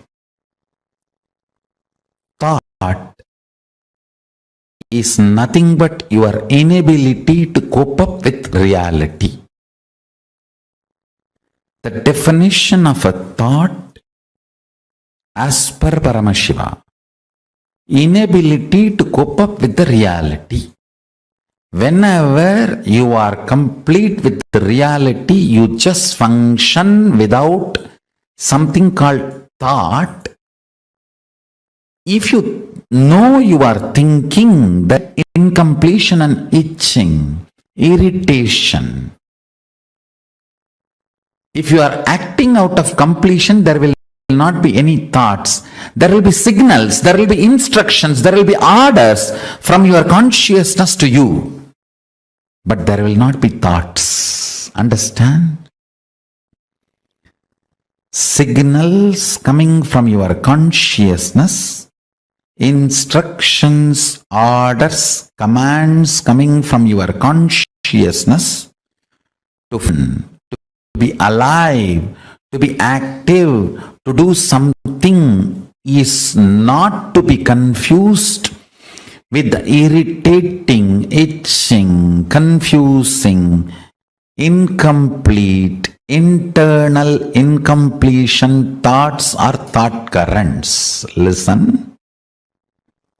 Thoughts are not needed for the consciousness to own, possess your intra-organ, internal organ and your body and move your life. You need to know, you confuse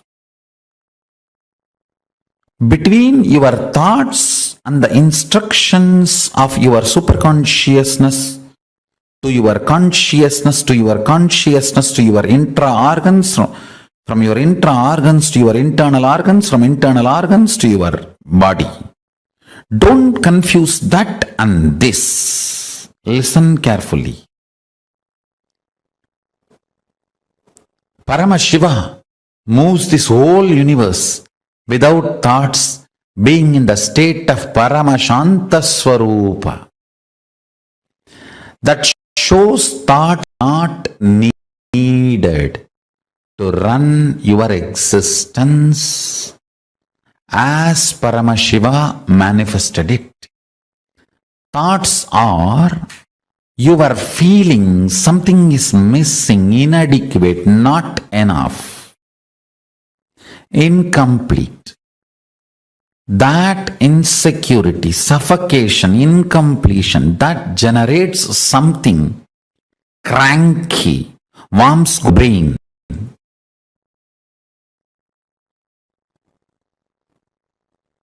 Parasites running in your intestine. That crankiness,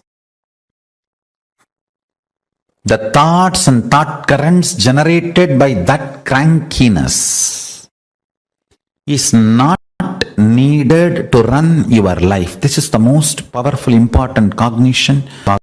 Cognize, understand, Hinduism fundamentally does not believe in belief system or faith system. It very clearly explains the methodology of powerful cognition-based functioning system. I am not going to tell you, believe, you don't need thoughts to run your life. No. I am going to say Shravana, listen, Manana, internalize, Nididhyasana, start living this powerful cognition.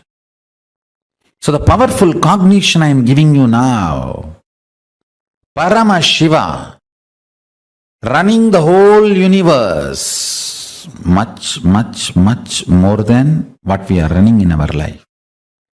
He is running it from the space of Paramashanta Swarupa, without any thought currents, out of pure intelligence. When he can run, you can decide. You will be in the space and state of Paramashiva, Paramashanta Swarupa, and live your life. You will see thoughts and thought currents become redundant. They just fall off from you. Like an old skin getting peeled off and falling. The old hair falling. Old nail falling. Just like old things fall off from you. The ideology you need thoughts and thought currents to run your life will fall off from you. Meditate on this powerful cognition. Internalize it. Manifest it. Do Shravana Manana Nididhyasana of Paramashanta Swarupa. Paramashiva, who is so big, he does not need thoughts even to run this whole universe. Even to run this whole universe, he does not need thoughts. Why do you need thoughts to run your life? Too small. Decide to be in his space by listening, internalizing and manifesting this powerful cognition in your inner space. Live and experience thoughtless space. There is a space below your heart center, above the navel center, Anandagandha chakra, where all the 21 chakras, above 7, middle 7, below 7, all the 21 chakras merge in.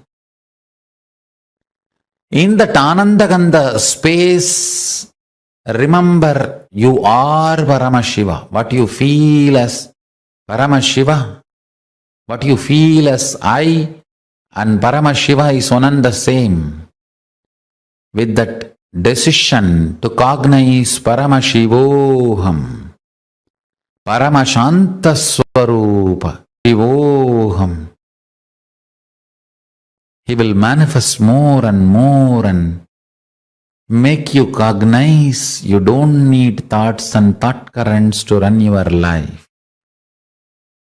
Without thoughts and thought currents, just by directly manifesting his intuition and Paramashanta Swarupa, you become more and more efficient, more and more energetic, more and more alive, more and more spiritual, more and more strong, more and more enlightened. Your breathing and his breathing is one and the same. Please understand, this is the real good news he wants to tell you. If you are breathing, he is breathing inside you. Your breathing touches his breathing and comes back. Every time when you are inhaling, goes in and turns to come out, it touches his breathing and then comes out. So where you are inhaling, breath takes a turn as exhaling, where he is residing, he is available to you. His breathing and your breathing connects only then.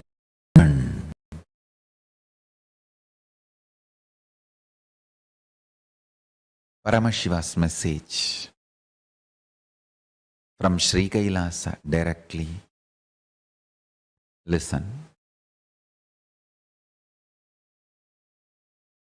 Future can be manifested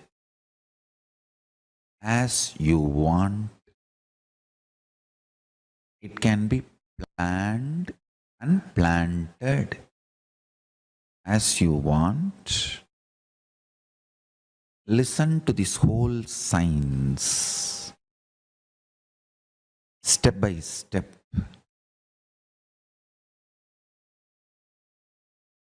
First, listen, bring minimalistic, reactionary,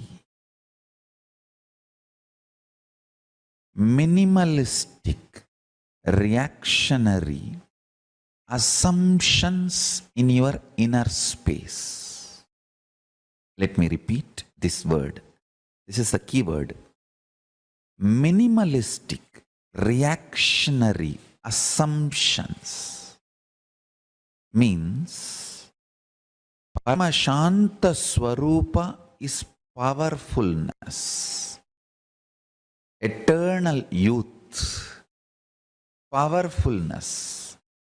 Reactionary assumptions makes you ugly, old, dead. Minimalistic, reactionary assumptions keeps you young, beautiful, alive. Withdrawing from reactionary assumptions is unclutching. Assumptions which makes you abusively react, explode. Understand? When you were young, you might have seen your uncle or dad or somebody in the family throwing tantrum, violently screaming, behaving abusively, and establishing his supremacy and getting things done as he wants. Then unconsciously you decide and you learn this is the way to get your things done. And you associate that aggressive, reactionary, violent, throwing your weight is the methodology for getting your things done the way you want, and you associate that with heroism. Understand? This is the most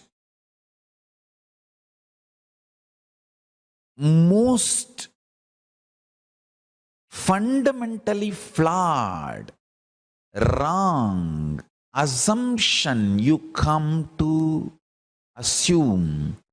The binary logic's exploitation over your system. Understand?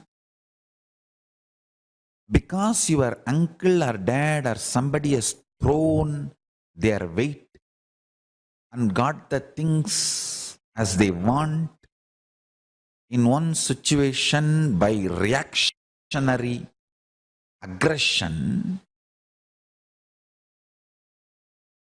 does not mean life functions with that logic. Establishing your supremacy through the reactionary assumptions and aggressive, explosive, abusive, violent, throwing tantrum and establishing your supremacy through that violent, explosive behavior and associating abusive nature and heroism. Understand? All this might work in one or two situations for someone. But if you bring the binary logic and that is the way life happens, you are wrong. You are absolutely messed up. A little stronger word. So, there are some words I don't utter, but you hear. There are some words, even if I utter, you don't hear. But there are some words I don't utter, but you hear. Your life is, I have not uttered, but you heard.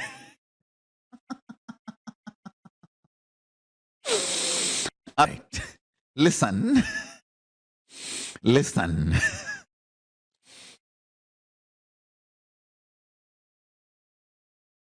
Reactionary assumptions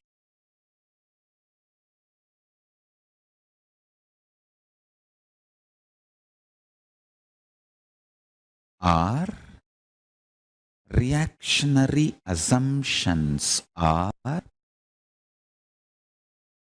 poison entered in your system, bioenergy through binary logic.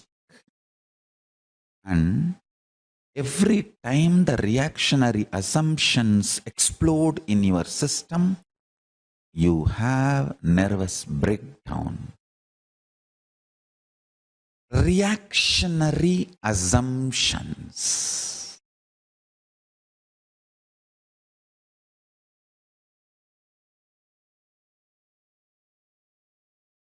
are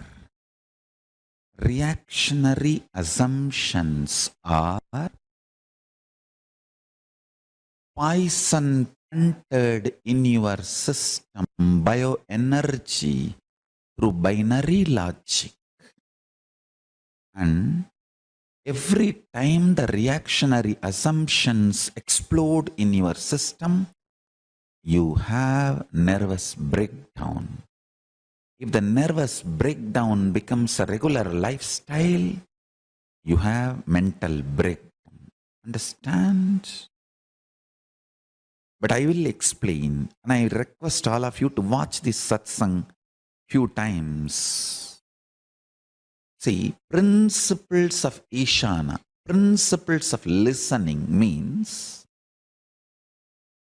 and principles of Ishana, principles of liberation means, I uttered the word principles of listening, it's principles of liberation. Principles of liberation means liberate yourself from reactionary assumptions. You will solve all the problems. You will manifest best possibility and best powers. I'll give you an example. I'll just give you an example, simple example. Almost 99% of the people have confusion between these two, anyone. Sometimes even both. Listen. The principles of liberation, applying the principles of liberation means withdraw. No, I'm not saying resign the job or divorce the spouse. No.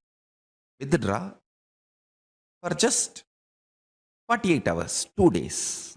Decide. I'm not going to be in this job anymore. I've decided. Liberation. Principle of liberation. Over. Now, this reactionary assumptions which is instigating me and making me feel this job is a torture. Let me discover all of it. Then, if you discover your reactionary assumptions which makes you feel the job is a torture, you will understand the real problems. And then you can list what for you were in that position, what all the good things that job is offering, what all the suffocations that job is making you feel. In this, how much is reactionary assumptions and how much is real suffocation? If you just sit and unclutch from Paramashanta Swarupa, Samadhi, Paramashanta Swarupa, and see the whole thing with the liberating principles. Understand? Whenever you come to the higher state, you are liberated from lower state. Whenever you decide to unclutch, you are liberated from that confusion. You get a clear vision into that confusion. Listen. If you are a visitor or viewer watching this satsang, to do this process I am describing, you will get a clicks understandings where your reactionary assumptions were making you feel suffocated without the real suffocation. So you can manifest more possibilities. If you are my disciple, I give you the promise, commitment. Do this process applying liberating principles, principles of Ishana into every complication, difficulty, suffocation you are going through. I give you the boon.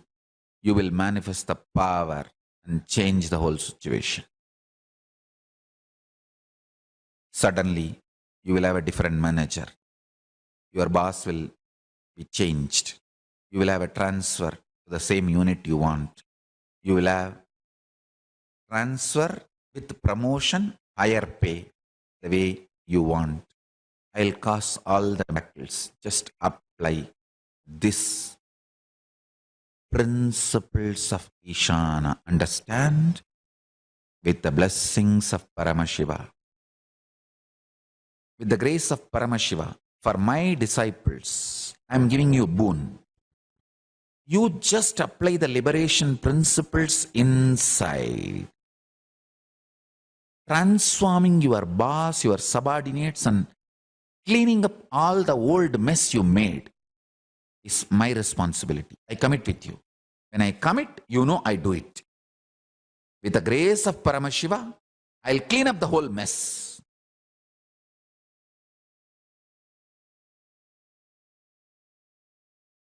You have decided internally, consciously.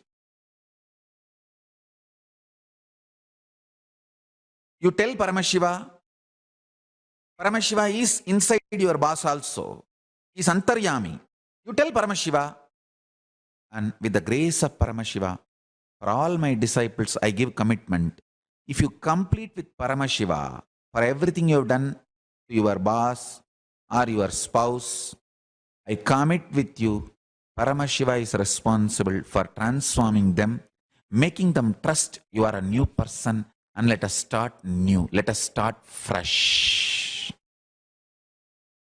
This is, with the grace of Paramashiva, my commitment to all my disciples. You don't have to feel, oh, I have to give up my ego now.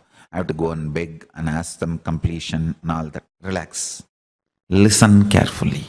Shanti means able to see the gap between what is the instinct of the I and what is the instinct of the mind. That is Shanti.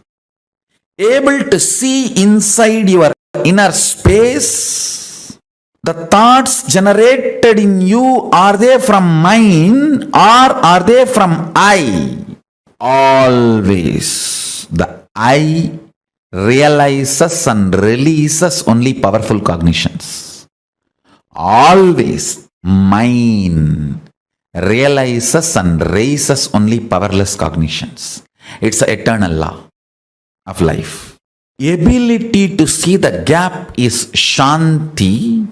Inability to see the gap is Moga. Understand? Worst shade of the lust is not the attachment with another person or the body. It is not the craving or the attachment you have for another person or the body. It is inability to see the cognitions you are carrying are from the I or from the mind.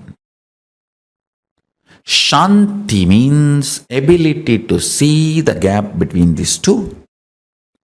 Is my decisions and ideas, identity is coming from the I or mind? Be very clear. All the great things comes from I and all the worst things comes from mind. Lust confuses you and makes you feel the I is the source of the mind, and many of the decisions of the mind gets the rubber stamp of I and gets executed. That is the worst forgery happens inside your system. Understand? It is like forging the president's signature. How can the country be safe if somebody forges the president's signature? Because once the moha is able to convince you the decision of the mind is the decision of the I, you just do it. Paramashiva is called as Paramashanta Swarupa. Meditate on this quality. I commit with you, I'll program this Paramashanta in you.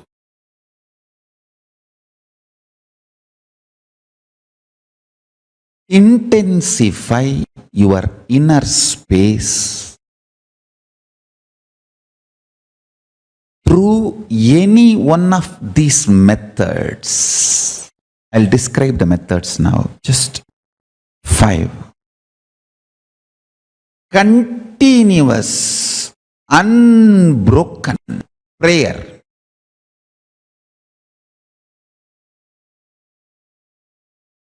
Or continuous, unbroken ajapa japa. Continuous, unbroken Paramashanta Swarupa Dhyana.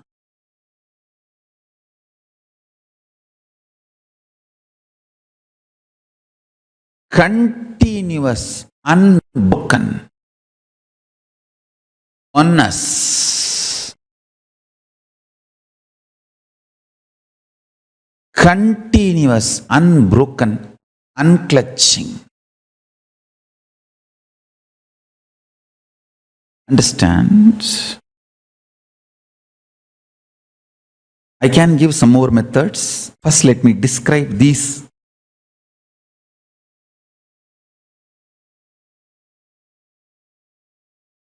Use any one of this or all of it, no problem. See, sometimes you may feel that prayer is so deeply helping you. Do that. Sometimes completely sitting in Paramashanta Swarupa, just letting the universe run, and you sit as Paramashanta Swarupa, Paramashiva Swarupa, as the center of the whole universe. I tell you, really, the life you feel inside you is center of the universe. I tell you, this is the fundamental truth. The inhaling prana going inside you touches the Dvata Shanta, the space of Paramashiva, where Paramashiva resides in you. Only then it takes a turn and comes out. If you start living in the space of peace of Paramashiva, Paramashanta Swarupa, remembering the reality, he breathes, inhales and exhales in you.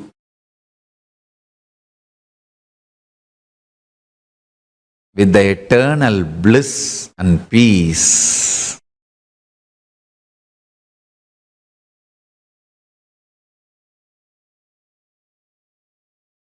When that becomes Nitya in you,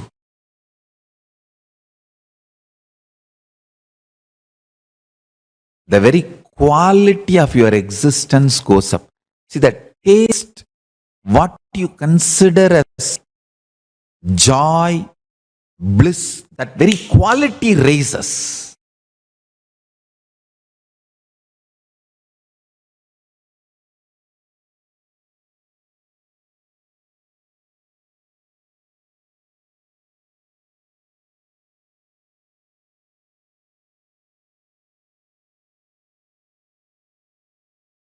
You become beautiful to yourself and to everyone around you. You become too cute to yourself. You yourself will start feeling, oh, I am so cute. And everyone around you will start feeling that, oh, he's so cute. That feeling, you feeling cute within you, about you, and everyone around you feeling you are cute for them too. That is the fragrance of Paramashiva oozing out of you. That joy, Paramashanta Swarupa.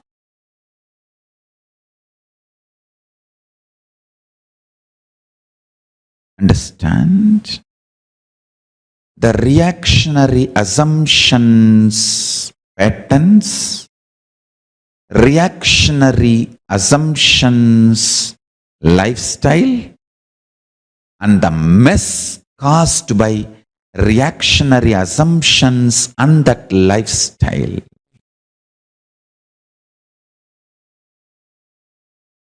whether you are trying to clean up the mess or add more mess, it is delusion.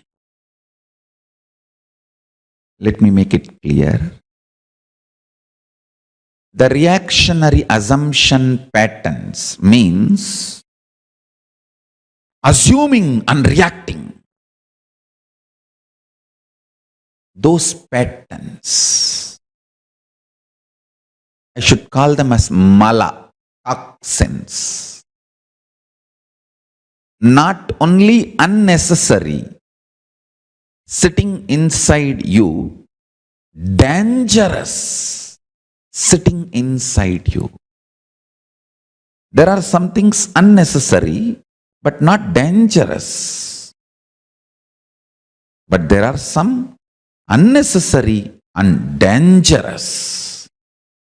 Mala, toxins are not just unnecessary, but dangerous also. The reactionary assumption patterns, toxic and dangerous, not just unnecessary. Next. The reactionary assumption lifestyle.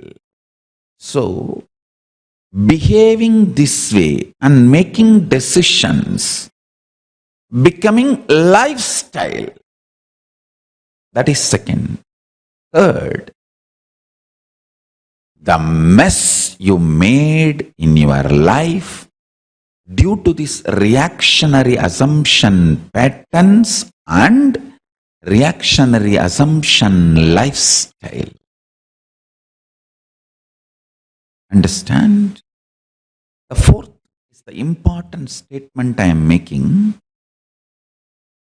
Sometimes you go on adding to the mess in your life by continuing to operate based on reactionary assumption patterns, mala, and reactionary assumption lifestyle, pasa.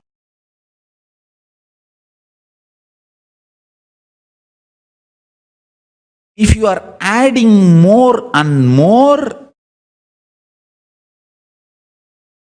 reactionary assumption patterns and reactionary assumption pattern based lifestyle,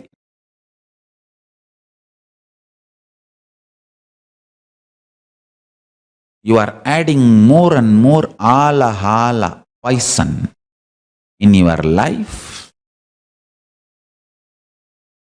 and you are nicely getting by yourself. I did not utter, but you heard that word. Listen carefully. This is the most important punch. Even if you are trying to clean up the mess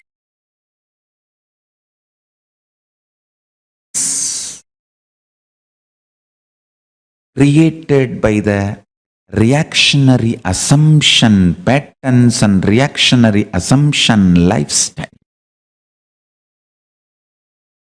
even that will be delusion. The one and only solution is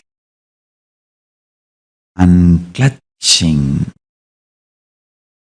withdrawing into supernal effulgence of Paramashivoham.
Nityananda, Swamiji very, very beautifully revealed to all of us about understanding one of the most important aspects of Paramashanta Swarupa.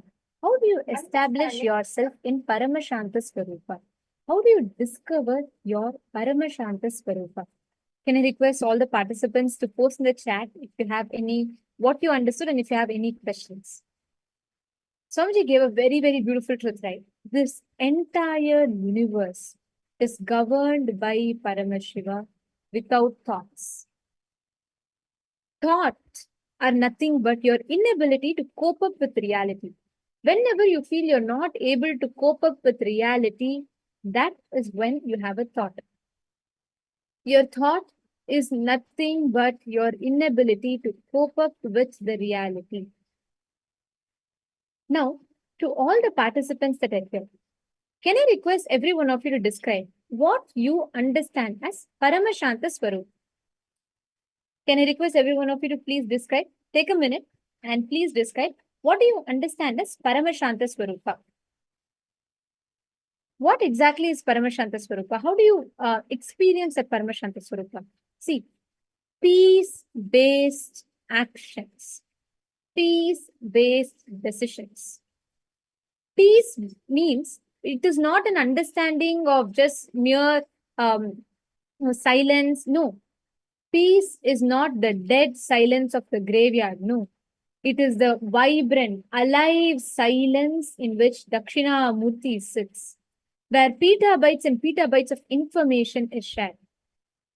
Actually, talking about this reminds me to share with all of you. Tomorrow, we are going to be having a very, very beautiful interfaith conference. We are going to be having guests, honored guests from so many different countries that are joining us in KAILASA's interfaith conference, because we need to understand peace from a different angle altogether. Tomorrow, we are going to be working on knowing about what peace is. And we're going to be having people, leaders from different faiths, different religions are going to be joining us. And tomorrow we are going to be having, it'll be happening from 5 p.m. Eastern Standard Time up until 7 p.m. So do join us. Now coming back to understanding what peace is. Paramashanta is nothing but your ability to unclutch, your ability to sit in the space of deep, unclutched experience. Whenever you are unclutched, whenever you establish yourself in that space of unclutching, nothing will affect you, no matter how adverse the situation is, good, bad, right, wrong. No external situation will be able to cause any kind of a shake inside of you. That is what is Paramashanta Swarupa.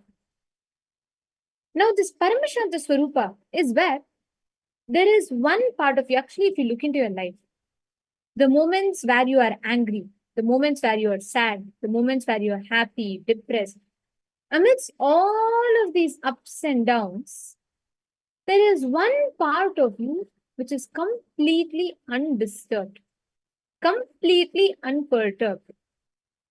That core part of you, which eternally resides in the state of Paramashanta, is what we call as unclutching, as Paramashanta Swarupa, the core material in which you are made.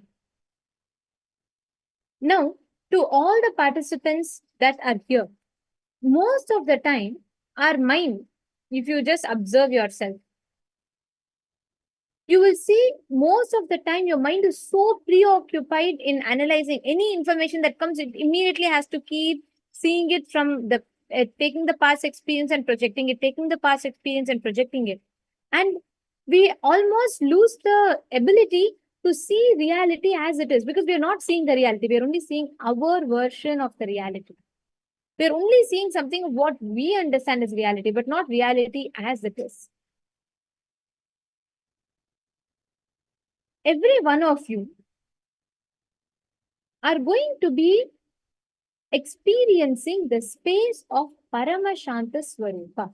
You have to consciously cultivate it, build it in your inner space. Wherever you feel like you have to you want to really experience that silence inside of you, but you feel that there's constantly so much of disturbance, you're not able to experience it. You feel there's so many thoughts. If you just bring your awareness, if you just consciously decide to again and again come in contact with your space of Paramashanta within you, you will simply see how you will manifest a breakthrough. You will very easily be able to experience that breakthrough in your life. Can I request every one of you, we're going to do a very quick activity before we enter into the further rounds, right? Can I request all the participants to take a minute? Can you all just pen down what exactly is happening inside of you? All the thoughts, just observe, like for 1 minute, observe the thoughts that is happening inside of you, and can you all write it down? Can I request every one of you to do it? Just listen. Sit with yourself, listen, take a paper and pen. You're just going to live transcribe it. Don't edit it, don't alter it. You're going to do it for yourself. But just write down the thoughts you're getting. For the next 1 minute, can I please request all of you to bring paper and pen? Don't type it, just write it down. It may start with, I want to go grab something to eat. And how about having an ice cream? Then suddenly you'll remember, oh, have I caught up with all my job work tomorrow? Just write down every thought as it comes. Even if you feel like, oh, I'm feeling a little tired, I'm feeling a little bored. Write everything down as it is coming inside of you. Transcribe it live. Come on. 1 minute, and I request every one of you to transcribe everything that's running inside your head as it is coming.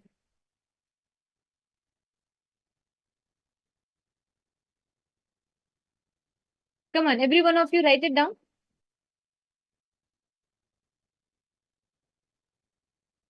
Kigzinweng, Atmajyotikaya, Bhuteshwaraya. Come on, every one of you write down Vidyarupanaya.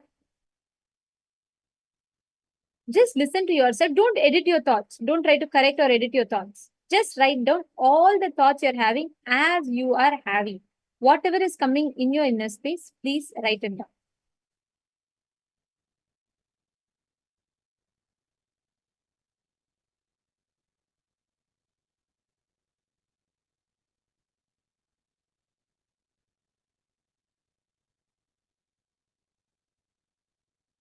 Come on. Transcribe it as it is. Write down all the thoughts.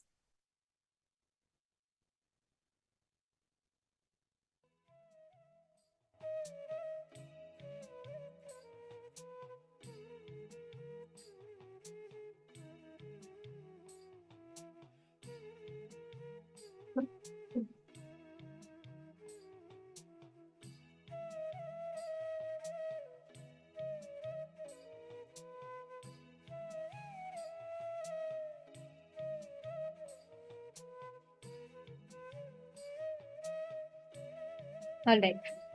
Have you all finished? Have you all finished transcribing? Now, I'm going to request all the participants to read your thoughts. How many of you are seeing that your thoughts are actually irrelevant, no way related to the present moment, but so many thoughts keep interfering within a minute? How many of you are noticing that? Can you all raise your hands? See, so many hands, so many of you raising your hands. See, understand, this is the truth. You are not living with reality. You are living with your version of the reality. It is like if I wear a red color glass in my, like red shade glass on my eyes, and whatever I see, I am going to see it with a shade of red. Correct? I'm going to see, it is like you are wearing a red color glass and you go look at a white wall, it is going to appear red. But what do? You try to paint that wall more and more white. Is that going to change the color you see it in? No. The problem is not with the external situation. The problem is with the specs that you are wearing. With the red color specs, whether you look at a white wall or you look at a pink lotus or you look at a red rose or you look at white clouds or you look at a black color sofa, everything is going to have the effect of that red filter. The problem is not with the sofa, the clouds or the rose or the lotus. The problem is with the specs that you're wearing, the glass that you're wearing. Same way, when you experience Paramashanta Swarupa inside of you, the unnecessary layers of thoughts that you create inside of you will melt away. Right now, I'm going to request all the participants to connect to a partner. Connect to any one of the partners amongst you and actually see, scan, and you're all going to manifest this power by establishing yourself in Paramashanta Swarupa, and you're going to scan and identify what exactly is the object, what exactly are your partners listening to. It could be they could listen to a sound of an object, a music, anything. Scan and identify what exactly is your partner listening to. Do this, just one thing as you do it, make sure you're only in the space of Paramashanta Swarupa, establishing yourself in Paramashanta Swarupa. Ready? Start. Chant the Mahavakya. Connect to a partner. Do it sincerely. It will help you establish yourself in the space of Paramashanta.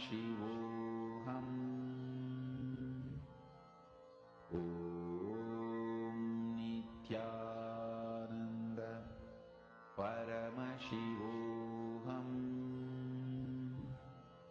Om Nithyananda Paramashivoham Om Nithyananda Paramashivoham Om Nithyananda Paramashivoham Om Nithyananda Paramashivoham Om Nithyananda Paramashivoham Om Nithyananda Paramashivoham Om Nithyananda Paramashivoham Om Nithyananda Paramashivoham Om Nithyananda Paramashivoham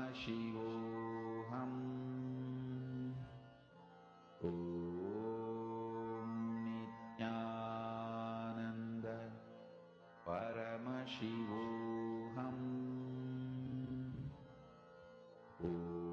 Om Nithyananda Paramashivoham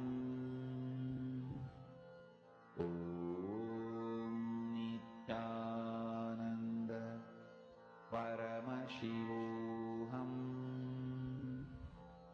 Om Nithyananda Paramashivoham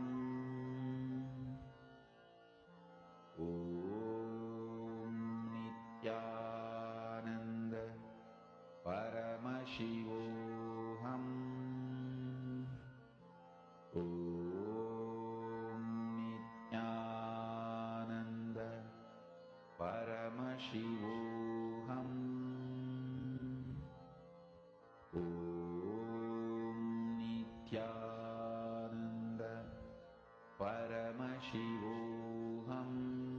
Om Nithyananda Paramashivoham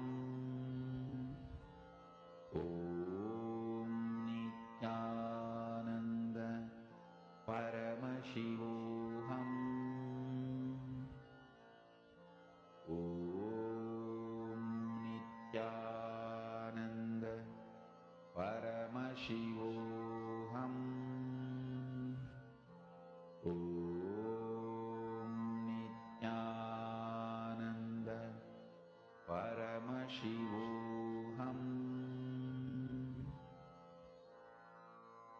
Mahamahavagya, spiritual lullaby for Samadhi, and Suprabhatam, wake up call, wake up song for Paramashiva.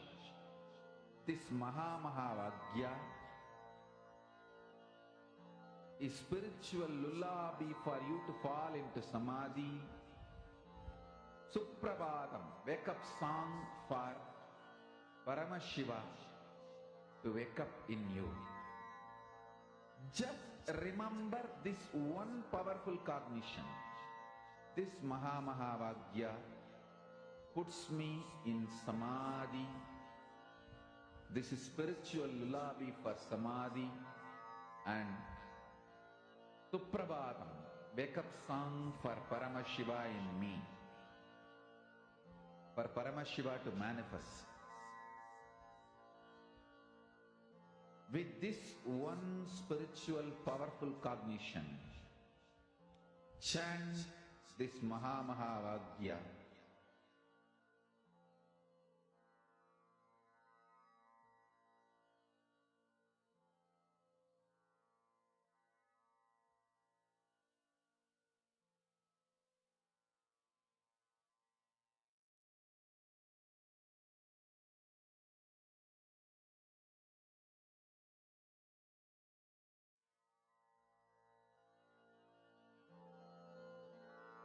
Mahavagya, spiritual lullaby for Samadhi. And Suprabhatam, wake up call, wake up song for Paramashiva. For Paramashiva to manifest. With this one spiritual powerful cognition, chant this Mahavagya. Om Nithyananda Paramashivoham. Om Nithyananda Paramashivoham. Om Nithyananda Paramashivoham. Om Nithyananda Paramashivoham. Om Nithyananda Paramashivoham. Om Nithyananda Paramashivoham. Om Nithyananda Paramashivoham. Om Nithyananda Paramashivoham. Om Nithyananda Paramashivoham. Om Nithyananda Paramashivoham. Om Nithyananda Paramashivoham. Om Nithyananda Paramashivoham. Om Nithyananda Paramashivoham. Om